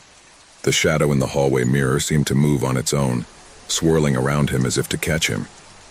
Joseph backed away quickly, his heart pounding. He looked around, but there was nothing in the house that could explain it. He ran to the dining room looking for something that could make sense of it all. Fear began to take hold of him. He couldn't comprehend what was happening, but he couldn't ignore it anymore. That night, he couldn't sleep. He decided to stay in the dining room without taking his eyes off the mirror. The shadow appeared again, sharper, more defined, drawing closer and closer to him. He was a human figure like a specter, but with something dark about his being. The shadow seemed to be breathing, waiting for the right moment to move forward. Jose could feel the air getting heavier around him. Fear invaded him completely. He decided that he had to do something, that he could not continue to live with that presence, with that figure that stalked him from the mirrors. But when he looked back into the hallway mirror, the shadow was closer than it had been before. This time, not only was he approaching, but he seemed to be moving towards him in a violent manner. Joseph felt his chest tighten, that something strange was happening. It was as if the shadow wanted to trap him, to possess him. Terrified, he tried to run out to the door, but before he could open it, the shadow materialized. He was no longer a mere figure reflected in mirrors. He had crossed over into the real world. Joseph could see the shadow take on human form, a disfigured-looking figure with empty eyes and an expression of anger and despair. The shadow surrounded him, and he, in his utter panic, couldn't move. Terror had paralyzed him. He wanted to scream, but his voice choked in his throat. The shadow began to whisper in his ear, incomprehensible words as if he were speaking to him in an ancient language, one that Joseph had never heard. Desperation invaded him completely. Fear had consumed him. He tried to back away, but he couldn't. The shadow kept him trapped. It was as if he were in an invisible prison that prevented him from escaping. The horror of what I was experiencing made everything even more real. The shadow not only followed him, now he touched him, brushed him with his cold hands, transmitting a feeling of pure evil. Joseph closed his eyes, trying to escape, but as he opened them, he realized that the shadow was completely above him. His hands were no longer cold but frozen, and they could feel him being dragged into the darkness from which he had emerged. Finally, the shadow absorbed him completely. There were no screams, no lights, no sign of life. Only the house remained silent. The mirror in the hallway, however, was still there, reflecting an empty image, that of an empty, gloomy room. From that day on, no one saw Joseph again. The house remained intact, but the mirrors never reflected the same again. In the hallway where Joseph had been trapped, the reflections were beginning to show a new figure, a shadow that moved slowly, waiting to be seen by the next one who dared to approach the mirror. The curse of reflection continued. In that home now there was only the echo of a dark presence silently waiting for the next victim to fall under its influence. No one knows what really happened to Joseph. What is clear is that, from that moment on, the shadows in the mirrors would never again be something innocent. Because sometimes what the glass reflects is not just a reflection, but something much more terrifying, something that can no longer be discarded by the human eye. It was a night like any other. In the dark house, lit only by the dim moonlight that filtered through the curtains, Leah could not sleep. Even though his eyes felt heavy, his mind remained alert, restless. There was something strange in the air, a barely perceptible whisper that seemed to come from under his bed. At first he thought it was just the shadows playing with his imagination. After all, she was a little girl, and her mind was often filled with fantastical stories when she was plunged into darkness. That night, however, the air in his room seemed denser, as if the space was charged with a presence that didn't belong there. Leah pressed the sheets to her chest, her breathing quickening, but forced herself to close her eyes, trying to sleep as usual. But then a noise broke the silence. A touch, soft but clear. It was as if something was sliding on the floor. Her heart began to pound, and the girl couldn't help but turn her head, looking towards the edge of the bed. Nothing. A sigh of relief escaped his lips. Maybe it had been a draft, or his own mind playing tricks with it. He closed his eyes again, but when he tried to relax, the noise came back, this time closer, louder, as if something was slowly moving under his bed. Leah stood motionless, holding her breath, her eyes fixed on the place where the noise seemed to be coming. There was something there. I knew it. A shiver ran down his spine, and his mind began to conjure up images of strange creatures, monsters that only existed in horror tales. Suddenly, a quick, almost imperceptible movement made her jump. Something moved quickly in the darkness under his bed. It wasn't a familiar sound. It wasn't the creaking of old wood or the rumble of the house. It was a whisper, as if something was moving with extreme caution, as if trying not to be seen. Leah got out of bed and, trembling, approached slowly, dragging her feet on the floor. Her mind told her that she should not do it, that she should stay in bed, under the covers, where nothing could reach her. But curiosity got the better of fear, and her small body, though trembling, advanced to the edge of the bed. The room was dead silent, except for his rapid breathing. Leah crouched, her face close to the ground, her eyes fixed on where the sound had come. I couldn't see anything. There was nothing under the bed, but the air was heavy, dense, heavy. Something was moving there, something she couldn't see but felt with every fiber of her being. A shudder ran down his spine when, suddenly, something tore through the darkness under the bed. A pair of bright eyes, like two small spheres of fire, slowly emerged, staring at her. Leah, paralyzed by terror, could not look away. Those eyes were watching her with an intensity that froze her blood. The space under the bed seemed deeper than it really was, and the girl couldn't understand how those eyes could be so close, yet at the same time so far away, as if they belonged to something that had never been human.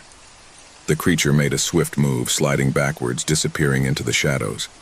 Leah felt her legs falter, but she couldn't stop looking. He knew something was there, lurking in the darkness. Fear paralyzed her, but it also drove her to understand what was happening. At every moment, the creature seemed more real, more tangible, and more dangerous. Hours passed, but the girl could not close her eyes. I knew that something was waiting, that something else was going to happen, and I had to be ready to face it. The darkness was lengthening, but I could still hear the faint sound of something moving on the ground. A whisper that swept through the stillness of the room and filled the air with unbearable tension. Finally, the girl got up with the decision to face whatever was under her bed. Leah approached again, this time without fear, as if she could no longer escape the need to know the truth. He bent down and, with bated breath, looked directly into the dark space beneath his bed. Nothing moved. Nothing looked at her. But then, a thin, wrinkled hand extended a long, crooked finger from the darkness. Her skin was grayish, almost transparent, and the fingers seemed to deform into strange shapes as they reached out toward her. A terrified Leah took a step back, but the hand reached for her, touching her ankle with a coldness that made her scream. A shudder ran through her body, and the girl fell backwards, her heart beating so fast that she could almost hear her heartbeat echoing in her ears. With supreme effort, Leah got up, ran to the door, and rushed out of the room without looking back. His footsteps echoed in the hallway as he made his way towards the stairs. The house no longer looked the same. The air felt thick, as if something was lurking in every corner, biding its time. The girl ran, feeling the pressure of that dark force that followed her so close yet so far away. Terrified, she reached the ground floor. His breathing became heavier and heavier, but something in the corner of the room caught his attention. A shadow that didn't fit, that didn't belong to the light of the lamp. In that dark corner, the creature watched her, her body long and meandering, with bright eyes that stared at her, as if enjoying the terror that the girl felt. The girl, out of breath, took a step back, looking for a way out, but the front door was locked. The creature slithered out of the shadows, slowly approaching, enjoying the panic in Leah's eyes. She could feel the dark presence getting closer and closer, as if it was about to devour her.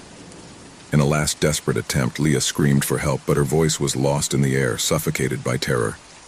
The creature extended its claws toward her, and before she could react, its fingers reached out to her, dragging her into the darkness, into the very darkness that had been lurking beneath her bed.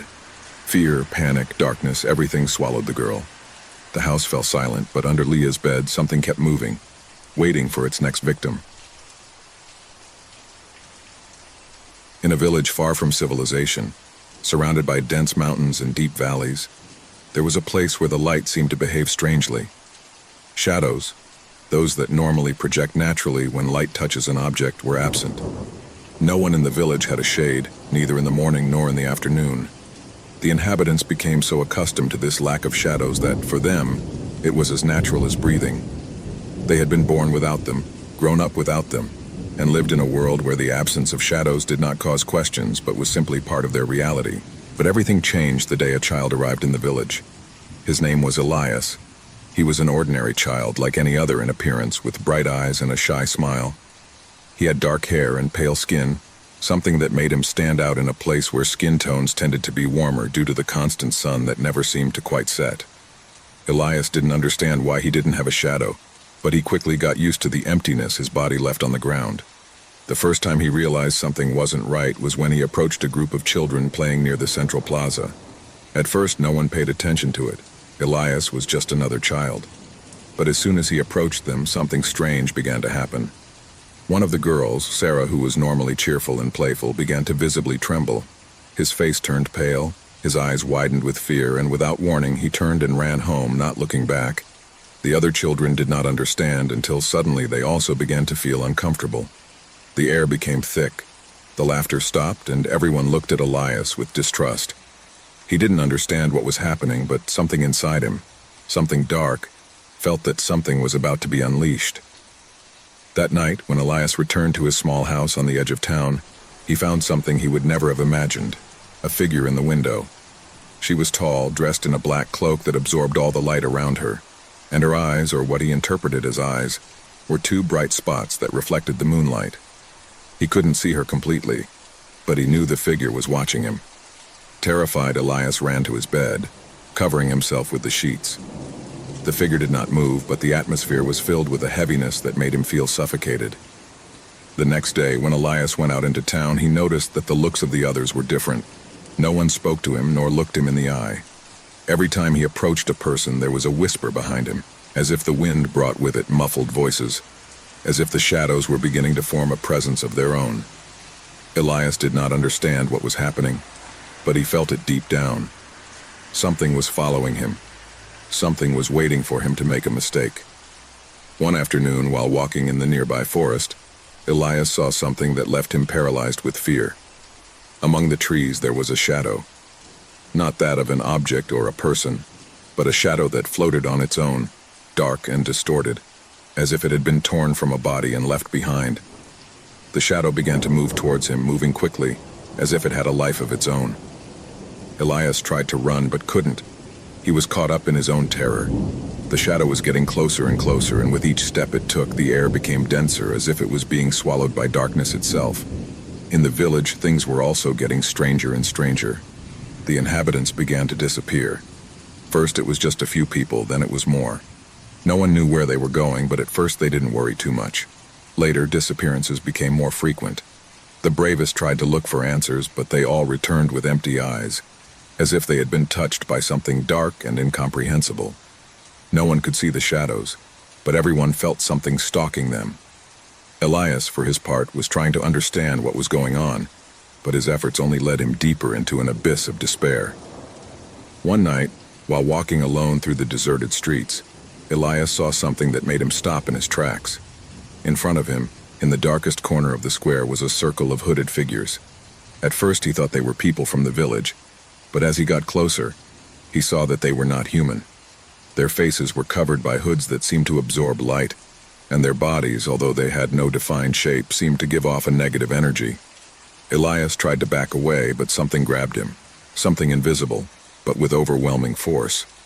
The figures began to murmur, and the air was filled with an incessant whisper, as if the people themselves were speaking, but from a faraway place. Elias tried to scream, but his voice wouldn't come out. I could only hear the sound of his heavy breathing and the pounding of his heart in his chest. Then one of the figures raised a hand, pointing to Elias. At first he didn't understand what was happening, until he felt a pressure in his chest, as if the air had become thicker and was oppressing him. A stabbing pain ran through his body, and suddenly Elias saw something emerge from his shadow. It wasn't his shadow. It wasn't anything he could recognize. It was something dark, something I had never seen before. A living shadow that twisted and stretched as if it had a will of its own. Elias tried to run, but his legs didn't respond. The shadow enveloped him, absorbed him, and with each step he took, his body faded a little more, as if it were part of a nightmare from which he could not awaken. At that moment, Elias understood the truth. He wasn't just a shadowless child. He was the shadow. His existence, his being, was a manifestation of what should never have been in that world. The others had no shadows because there was no longer any light to project them. Elias was the door between this world and the next, the bridge that connected two realities. His shadow, the one he had been looking for, was the key to unleashing something much darker and older than anyone in that town could have imagined. The figures surrounded Elias, and one of them slowly approached. His voice, though soft, echoed in Elias's mind like an echo from the depths of his soul. "You have come to reclaim what never belonged to you," the figure said, and its icy breath ran down the boy's face. "Now you will be part of the darkness, and the people will be your prison." The boy, now completely shrouded in shadows, was no longer a human being.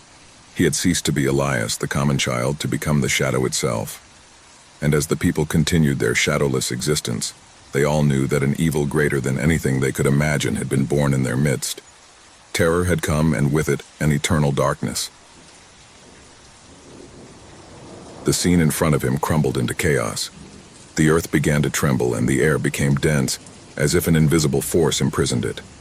The figure in the clearing dissolved, and the shadows of the trees began to twist, growing towards him. The ground split, and what seemed like an unbreakable peace turned into a nightmare of horror and despair.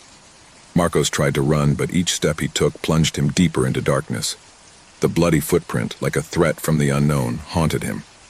Every time he turned, he saw the distortions in the air, the symbols gliding over the ground. The trees seemed to move, as if they were part of a sentient entity, watching him, stalking. The horror reached its peak when it reached the edge of a precipice. The forest seemed to have engulfed him, and all that remained was emptiness. The bloody footprint was there on the edge of the abyss, and Mark, now completely plunged into terror, saw a figure emerge from the shadows, his own reflection distorted, grotesque, standing in front of him. And then, as if all the accumulated terror had only one purpose, the footprint began to drag him away. A violent tug pushed him into the abyss, into the void, as the shadows devoured him completely. The man disappeared into the darkness of the forest, and the man, the bloody one, as if it had never existed, vanished into the earth. The echo of his cry echoed in the distance, but no one heard him. The forest, again in silence, kept the last vestige of its passage, until another visitor arrived, unwary to follow the trail of the bloody track. The rain was pouring down on the small town. An icy wind whipped through the windows of the car while Lara watched through the foggy glass. He had traveled hundreds of miles to get there, following the clues his mother had left him in an old letter. In it, he told her about the cabin in which he had grown up, a place that seemed to be shrouded in mystery and darkness. Lara had never met her grandmother, and her mother never spoke of her, but there was something about the tone of the letter that had intrigued her, a kind of call she couldn't ignore. The car stopped in front of the cottage's entrance, an old building surrounded by twisted trees that seemed to whisper to each other. Lara took a deep breath before getting out of the vehicle, feeling the humidity of the night take over her skin. As he approached the door of the cabin, the air became heavier, as if the place was waiting for something. He entered the cabin, and the first shiver ran down his spine.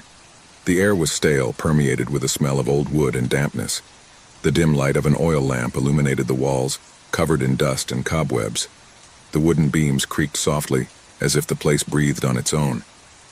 Lara watched every corner cautiously, her mind filled with unanswered questions. At first, everything seemed calm. He decided to explore, looking for some clues about his family's history.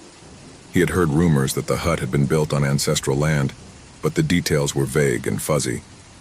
As he walked through the halls, something caught his attention. A small wooden door at the back of the house, barely visible in the shadows. Without thinking, he approached and opened it. On the other side, he found a staircase that descended into a dark, damp basement. At that moment, a strange echo echoed through the hut, a low murmur that seemed to come from the walls themselves. Lara stopped, her eyes widening in surprise. Was there anyone else in the cabin? The echo seemed to call out to her, as if someone was whispering her name, but when she looked around, the house was empty. A shiver ran through her body, but she decided to go downstairs, driven by a curiosity she couldn't resist. The basement was dark and cold. The light from the lamp barely shone a few feet in front of her. Lara moved slowly, the echo of her own footsteps echoing in the empty space. In the background, something glowed faintly, something that appeared to be an old, dust-covered object. He approached cautiously, and when he picked it up, he found a wooden box, old and worn, with intricate engravings on its surface. Unable to help it, Lara opened the box, and inside she found letters, photographs, and other personal belongings. As he flipped through the papers, an icy wind suddenly picked up, extinguishing the oil lamp. Darkness enveloped everything, and Lara stood still, feeling an invisible pressure begin to envelop her. It was then that she heard the first whisper clearly. "Lara?" The voice was distant but terrifying, a low wail that seemed to come from the walls themselves, as if something was trying to communicate with her. Lara recoiled instinctively, tripping over an old chair that fell to the floor with a deafening noise. Instantly, the house seemed to come to life. The echoes multiplied, the voices intertwined, calling her, shouting her name. He covered his ears with his hands, but he couldn't block out the sound. Suddenly, the atmosphere changed. The air became thicker, denser, as if something was filling the space with a palpable presence. The murmur morphed into a deep, distorted voice that echoed in his ears. "Get out!" the voice commanded. But Lara couldn't move. I was paralyzed, trapped in the darkness of that basement, surrounded by echoes that never ended. At that moment, something moved in the corner of the room, a shadow that seemed to slip between the walls. Lara turned quickly, but there was nothing there. He couldn't explain it, but something told him that he shouldn't stay in that place. The feeling of being watched intensified, as if the eyes of countless unseen presences were fixed on her. Her breathing quickened and panic began to take hold of her. Suddenly, a clanging noise cut through the air. The basement door slammed shut. Lara jumped, but the pressure in the air did not disappear. A shiver ran through her body as she realized she was trapped. What had started as a visit to the cabin to discover his family's history had turned into a nightmare. Something dark and evil was present in the house, something that had been waiting for his arrival. Desperate, she began to look for a way out. He knocked on the walls, tried to open the door, but it was all useless. The presence in the house became stronger, more aggressive. The echoes of the voices turned into deafening screams, and the shadowy figure she had seen in the corner of the basement was now closer, getting closer and closer to her. Lara spun quickly, but the shadow faded before she could see her clearly. It was then that a figure appeared in front of her, emerging from the darkness. A man with a pale face and empty eyes was staring at her. Lara tried to scream, but her voice trailed off in her throat, gripped by terror. The figure wasn't moving, but his eyes reflected an endless emptiness, as if his soul had been ripped out and replaced by something much darker. The figure began to speak in a language Lara couldn't understand, but the sense of horror grew with each word she uttered. It was as if the figure was communicating with her through more than just words, as if it was touching her mind, penetrating her deepest thoughts. "Get out," the figure whispered, but Lara couldn't move a single muscle. The presence around her became denser, as if the hut itself were alive, breathing with her. Panic overflowed in her mind, but Lara couldn't do anything. The darkness seemed to swallow everything, and the echoes of the voices were intertwined with his own thoughts. "I don't want to die here," he thought, but it was useless. The figure stepped forward, and Lara felt an unbearable pressure in her chest. Her mind was filled with distorted images, memories of her family's past, fragments of voices and laughter that mingled with the screams that now surrounded her. The ground beneath his feet began to shake. The echoes became louder, more aggressive, as if the house itself was reacting to their presence.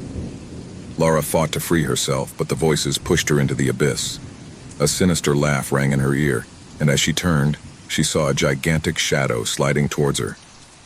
At that moment, the house seemed to explode in a burst of terror. The walls creaked, the windows shattered, and the figure in front of her disappeared in a flash of darkness. Lara fell to the ground, exhausted, struggling to breathe. But something inside him knew that he had won. It had survived the echo of the past. Maria had always been a very talented artist. His brushes, guided by his trembling hands, managed to capture the deepest part of the human soul on each canvas. However, despite his success, he was never able to find a true connection to the masterpiece he felt he was meant to create. He wanted something bigger, something that would define his career and his life. So he had decided to retreat to a cottage in the country, away from the hustle and bustle of the city, in search of that spark of inspiration he was so missing. The cabin was located in a remote location, surrounded by a dense forest that seemed to have been forgotten by time. When Maria arrived, the first thing she noticed was the heavy, dense air, as if nature itself were watching her. The wooden walls creaked under the weight of the years, and the wind that whispered through the cracks of the cabin seemed to carry echoes of distant voices.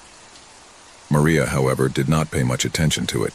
She was determined to find what she was looking for, the inspiration for her masterpiece. It was several days before Maria began to feel the weight of loneliness. During the day, he would dedicate himself to painting, capturing the essence of nature on canvases. But as night fell, the atmosphere in the cabin became more and more oppressive. The creaking of the wood and the whispers of the wind were beginning to take on an unsettling hue, as if someone were watching her. One afternoon, after several failed attempts to find inspiration, Maria decided that her next portrait would be different.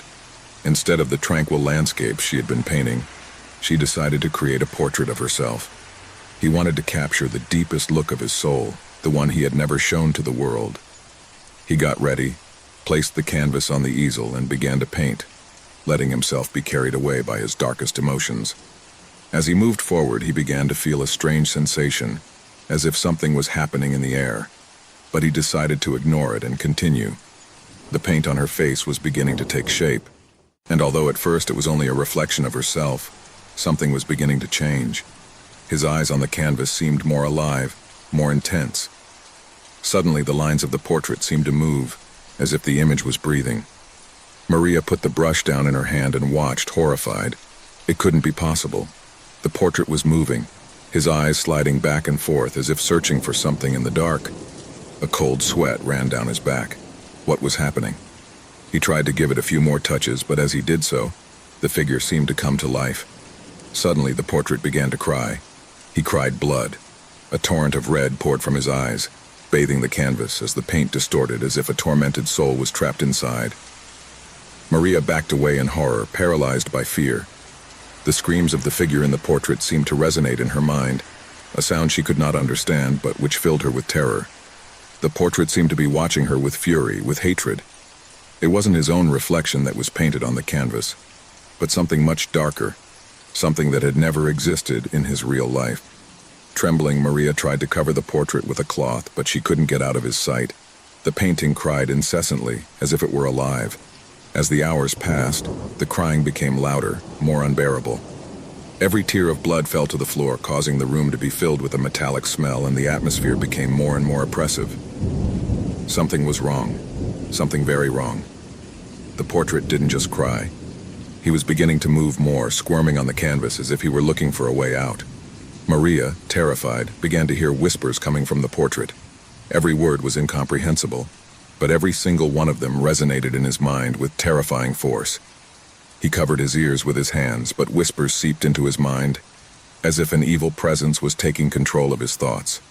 In desperation, Maria tried to leave the cabin, but the doors slammed shut as if the cabin itself wanted to trap her.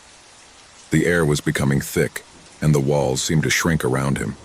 Every corner was filled with shadows that moved, as if they were lurking, waiting. The cabin was no longer a refuge, it had become a trap. The painter began to feel how the energy of painting enveloped her. The figure in the portrait called to her, attracted her. Every time he looked at the canvas, he felt part of his soul detach and join the portrait.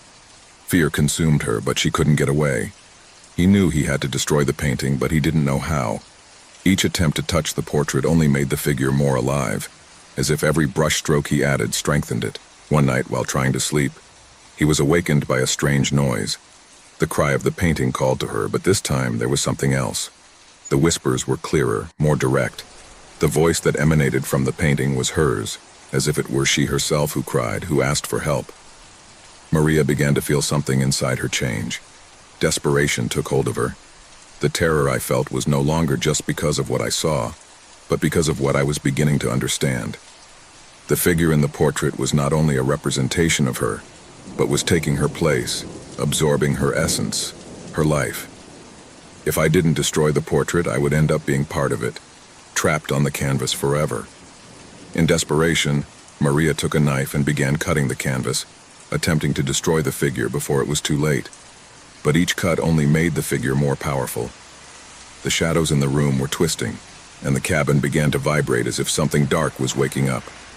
With each cut, the portrait cried louder, and the blood that fell from the canvas began to drip onto the floor, forming dark puddles that seemed to swallow everything they touched. Terror took hold of her completely. I could no longer distinguish between the real thing and what I was seeing in the painting. His mind was cracking, and the whispers were turning into unbearable screams. The figure in the portrait was no longer just looking at her. Now he pointed at her as if he were condemning her. Mary knew that she had no time, that she had to destroy it immediately. With one last effort, he took the portrait and threw it into the fire in the fireplace. The canvas began to burn, but the scream that the figure uttered when the fire touched it was the most frightful he had ever heard. The flames seemed to devour the paint, but something else was happening. The shadows that had once moved around the hut were now concentrated in the fire, as if they wanted to prevent the portrait from disappearing. When the portrait was finally consumed in the flames, the hut fell silent. The air cleared and the oppressive atmosphere began to dissipate. Maria fell to the ground, exhausted but relieved. The feeling of being watched, of being hunted, had disappeared. However, when he looked at his hands, he noticed something strange. His skin was beginning to take on a gray hue as if it was crumbling. His body felt light, almost ethereal, and his face reflected an expression of horror that he had never seen before. At that moment, he understood what had happened. She hadn't destroyed the portrait. The portrait had destroyed her. It all started on a gray afternoon when Anna and her mother decided to move to an old house on the outskirts of the city. The house, despite its rustic charm, was far from what Anna had imagined. The walls creaked, the air smelled of old wood and dampness, but what troubled her most was her inexplicable sense of being watched, even when she was alone. Anna had heard stories about old houses, especially those that seemed to have lives of their own. In the village it was said that the house had belonged to a family that had mysteriously disappeared, but Anna did not give importance to those rumors. She had always been a rational girl, skeptical of anything she couldn't see or touch. However, everything changed one night when the young woman discovered an object that completely altered her perception of reality. While exploring one of the rooms on the second floor, Anna found a large gold-framed mirror covered by a dusty sheet. At first she thought it was just an old, forgotten piece of furniture, but something prompted her to uncover it. As he removed the cloth, his eyes fell on the mirror, which seemed to glow faintly despite the darkness in the room. Her reflection seemed paler, distant, almost as if she were seeing someone else instead of herself. Anna tried to ignore this strange sensation and with effort took the mirror to her room. He placed it next to the wall, making sure it was well framed. That same night, after dinner, she got ready for sleep, but something made her turn to the mirror. There, in the reflection, he saw something he would never have expected to see. A creature, a strange figure who did not belong to the reality he knew. His face was distorted, a mixture of shadows and grotesque shapes. His eyes were not human, but two dark spheres that seemed to absorb the light from the room. Although the reflection was Anna's, the creature was there, staring at her. Her mouth stretched into a macabre smile, and at that very moment Anna felt a chill run through her body. Without thinking, he turned off the light and crawled under the covers, trying to calm his accelerated breathing. That night, he couldn't sleep. With each blink, he felt that the creature was closer. The sound of her footsteps echoed in her ears, though she knew she was alone in the room. Each time he dared to look into the mirror, the creature's figure came a little closer. The next morning, Anna woke up hoping that it had all been a dream, but the sense of dread was still intact. Days passed and the creature did not disappear. Although Anne tried to avoid the mirror, her presence became more and more evident. At first it only appeared in the reflection of the mirror, but soon it began to manifest in other places. The young woman saw it reflected in the bathroom window and the metal surface of the refrigerator, even in the shine of the silver spoons. It was everywhere. Most disturbing of all was the feeling that the creature was following her. Wherever he went, he always seemed to be watching her from some reflection. Anna tried to talk to her mother, but she, not experiencing the same, thought that her daughter was exaggerating. The young woman then decided to look for answers on her own. One night, after researching on the internet, he discovered stories of haunted houses and cursed objects. He found stories about ancient mirrors that reflected not only the visible but also the hidden, what should not be seen. He studied several similar cases, where mirrors not only acted as portals to another dimension, but were also doors to nightmarish creatures, dark beings trapped in a parallel reality that fed on fear. Anna, terrified, realized that she had fallen into a deadly trap. The mirror was not just an ancient object, but a conduit to an evil entity, something that had been released by uncovering it. His fate was sealed. The more time he spent near the creature, the stronger his influence over it became. One night, while Anne was sitting in her room, the creature appeared again in the mirror. This time it was not only reflected in him. Her eyes left the surface of the glass and stared at her, as if she could break through the barrier that separated her world from Anna's. The creature began to whisper unintelligible words, but the young woman could hear its name amidst the tangle of grotesque sounds. Fear paralyzed her, and she felt her soul begin to be absorbed by that evil presence. Anna decided that she could no longer live like this. She needed to get rid of the mirror before the creature completely devoured her. With frantic determination, he dragged him into the backyard, and with a hammer began to beat him mercilessly. Each blow seemed to release more dark energy, an invisible power that surrounded her and almost made her lose consciousness. Finally, the mirror shattered into 1,000 pieces, but even after destroying it, the terror didn't go away. For days, Anna began to notice something strange. The creature was no longer reflected on surfaces, but I could feel its presence in every corner of the house. It didn't matter how many mirrors or shiny surfaces I destroyed. The creature was still there, lurking, waiting for the right moment to take it over completely. Anna was no longer the same. Each night, the creature's whispers followed her into her dreams, distorting her mind and altering her perception of reality. The young woman could no longer distinguish between what was real and what was not.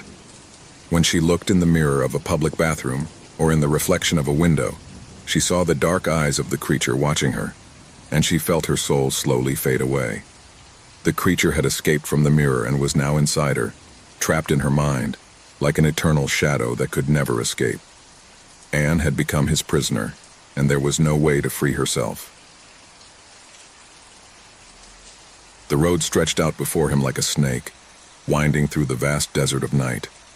The man, Juan, had begun his journey at sunset, and although the empty, dark landscape did not worry him at first, something was beginning to change in the air. It was as if darkness itself was breathing, waiting, lurking. The radio, turned on in an attempt to fill the silence, emitted only static, a low, annoying sound that, for some reason, kept unsettling him.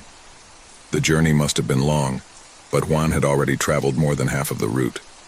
The endless road and the loneliness of the night were beginning to take their toll on his mind. Every time he looked in the rearview mirror, he could see a faint light, a kind of glow in the distance. At first he thought it was another vehicle traveling in the same direction, but over time, the light began to look more and more like a lingering shadow, as if it was following him, lurking at his distance. It wasn't a car like the others. It was something he couldn't clearly identify, but the feeling of being watched, of being pursued, took his breath away. The light in his rearview mirror didn't disappear. It didn't fade like a car taking an exit or pulling off another road. No, that light was still there, always behind him, like an invisible weight on his back. Sweat began to tarnish his forehead. There were no signs of other roads or gas stations for miles, only him and the light. What was happening? He accelerated slightly, hoping that the distance between them would increase, but it didn't happen. The light remained there, fixed. In the back of his mind, a small voice began to whisper, a voice he had never heard before tonight. "You are not alone." Finally, after what seemed like an eternity, he saw the light of a gas station in the distance. It was a small oasis in the middle of nowhere, but to him it represented the only refuge that could offer him some security. He approached quickly without looking back. The car that had followed him was still far away, but in his mind, it was too close. As he stopped by the gas pump, a shudder ran through his body. The gas station was empty with no one in sight. The only light came from fluorescent tubes that buzzed and flickered irregularly. The air, hot and heavy, seemed to crush him, and the smell of gasoline enveloped him in an oppressive atmosphere. John got out of the car quickly and began to fill up the tank, his trembling hands moving awkwardly down the hose. He glanced sideways at the car that was still stationary at a safe distance, just across the road. I couldn't see the driver clearly, but I felt his presence as if I were watching his every move. At that moment, a figure emerged from the shadows, walking towards him with long, calm steps. The man didn't say a word, but his presence was impossible to ignore. He was wearing a long coat and a cap that partially covered his face. The figure stopped a few yards away from John and, with a soft but deep sigh, spoke. "You're going to need a lot more than gasoline to escape what's following you," the figure said quietly. his tone deep and filled with a strange echo that seemed to reverberate through the air. Juan took a step back, his heart began to beat harder. The feeling of terror ran down his spine like an icy chill. Who was this man? How did he know what he had been feeling? Trepidation invaded him completely, but he could not help asking, "What do you mean by that?" His voice sounded tense, forced. I didn't want to know the answer, but curiosity got the better of fear. The stranger raised his hand, pointing toward the car on the other side of the road. Juan looked over there, but could see nothing to confirm the man's strange statement. The distance between them was too great, and darkness enveloped everything. However, when he turned his gaze to the figure in front of him, the man was already closer, too close. The car. "It's not what it seems," he said with a frightful calm. "He's there because he has a reason. And you have been chosen." Panic took hold of Juan, and a shiver ran through his skin. Chosen for what? What did all this mean? Suddenly, the sound of the car that had been following John grew louder, rapidly approaching. The headlights illuminated the gas station with a blinding light. But the worst thing was not the light, nor the sound of the wheels on the asphalt. The worst thing was the sensation that ran through his body. It was as if everything was in slow motion, as if time itself had been distorted. The pressure in his chest choked him. Something was not right. The man in front of him smiled slightly, a smile that didn't reach his eyes, which was still as cold and empty as the shadow around them. "It's not an accident, my friend. No one who enters this road leaves it without leaving something behind. And now you have something that belongs to them." Before Juan could react, the car that had been following him pulled up next to him. The driver's door slowly opened.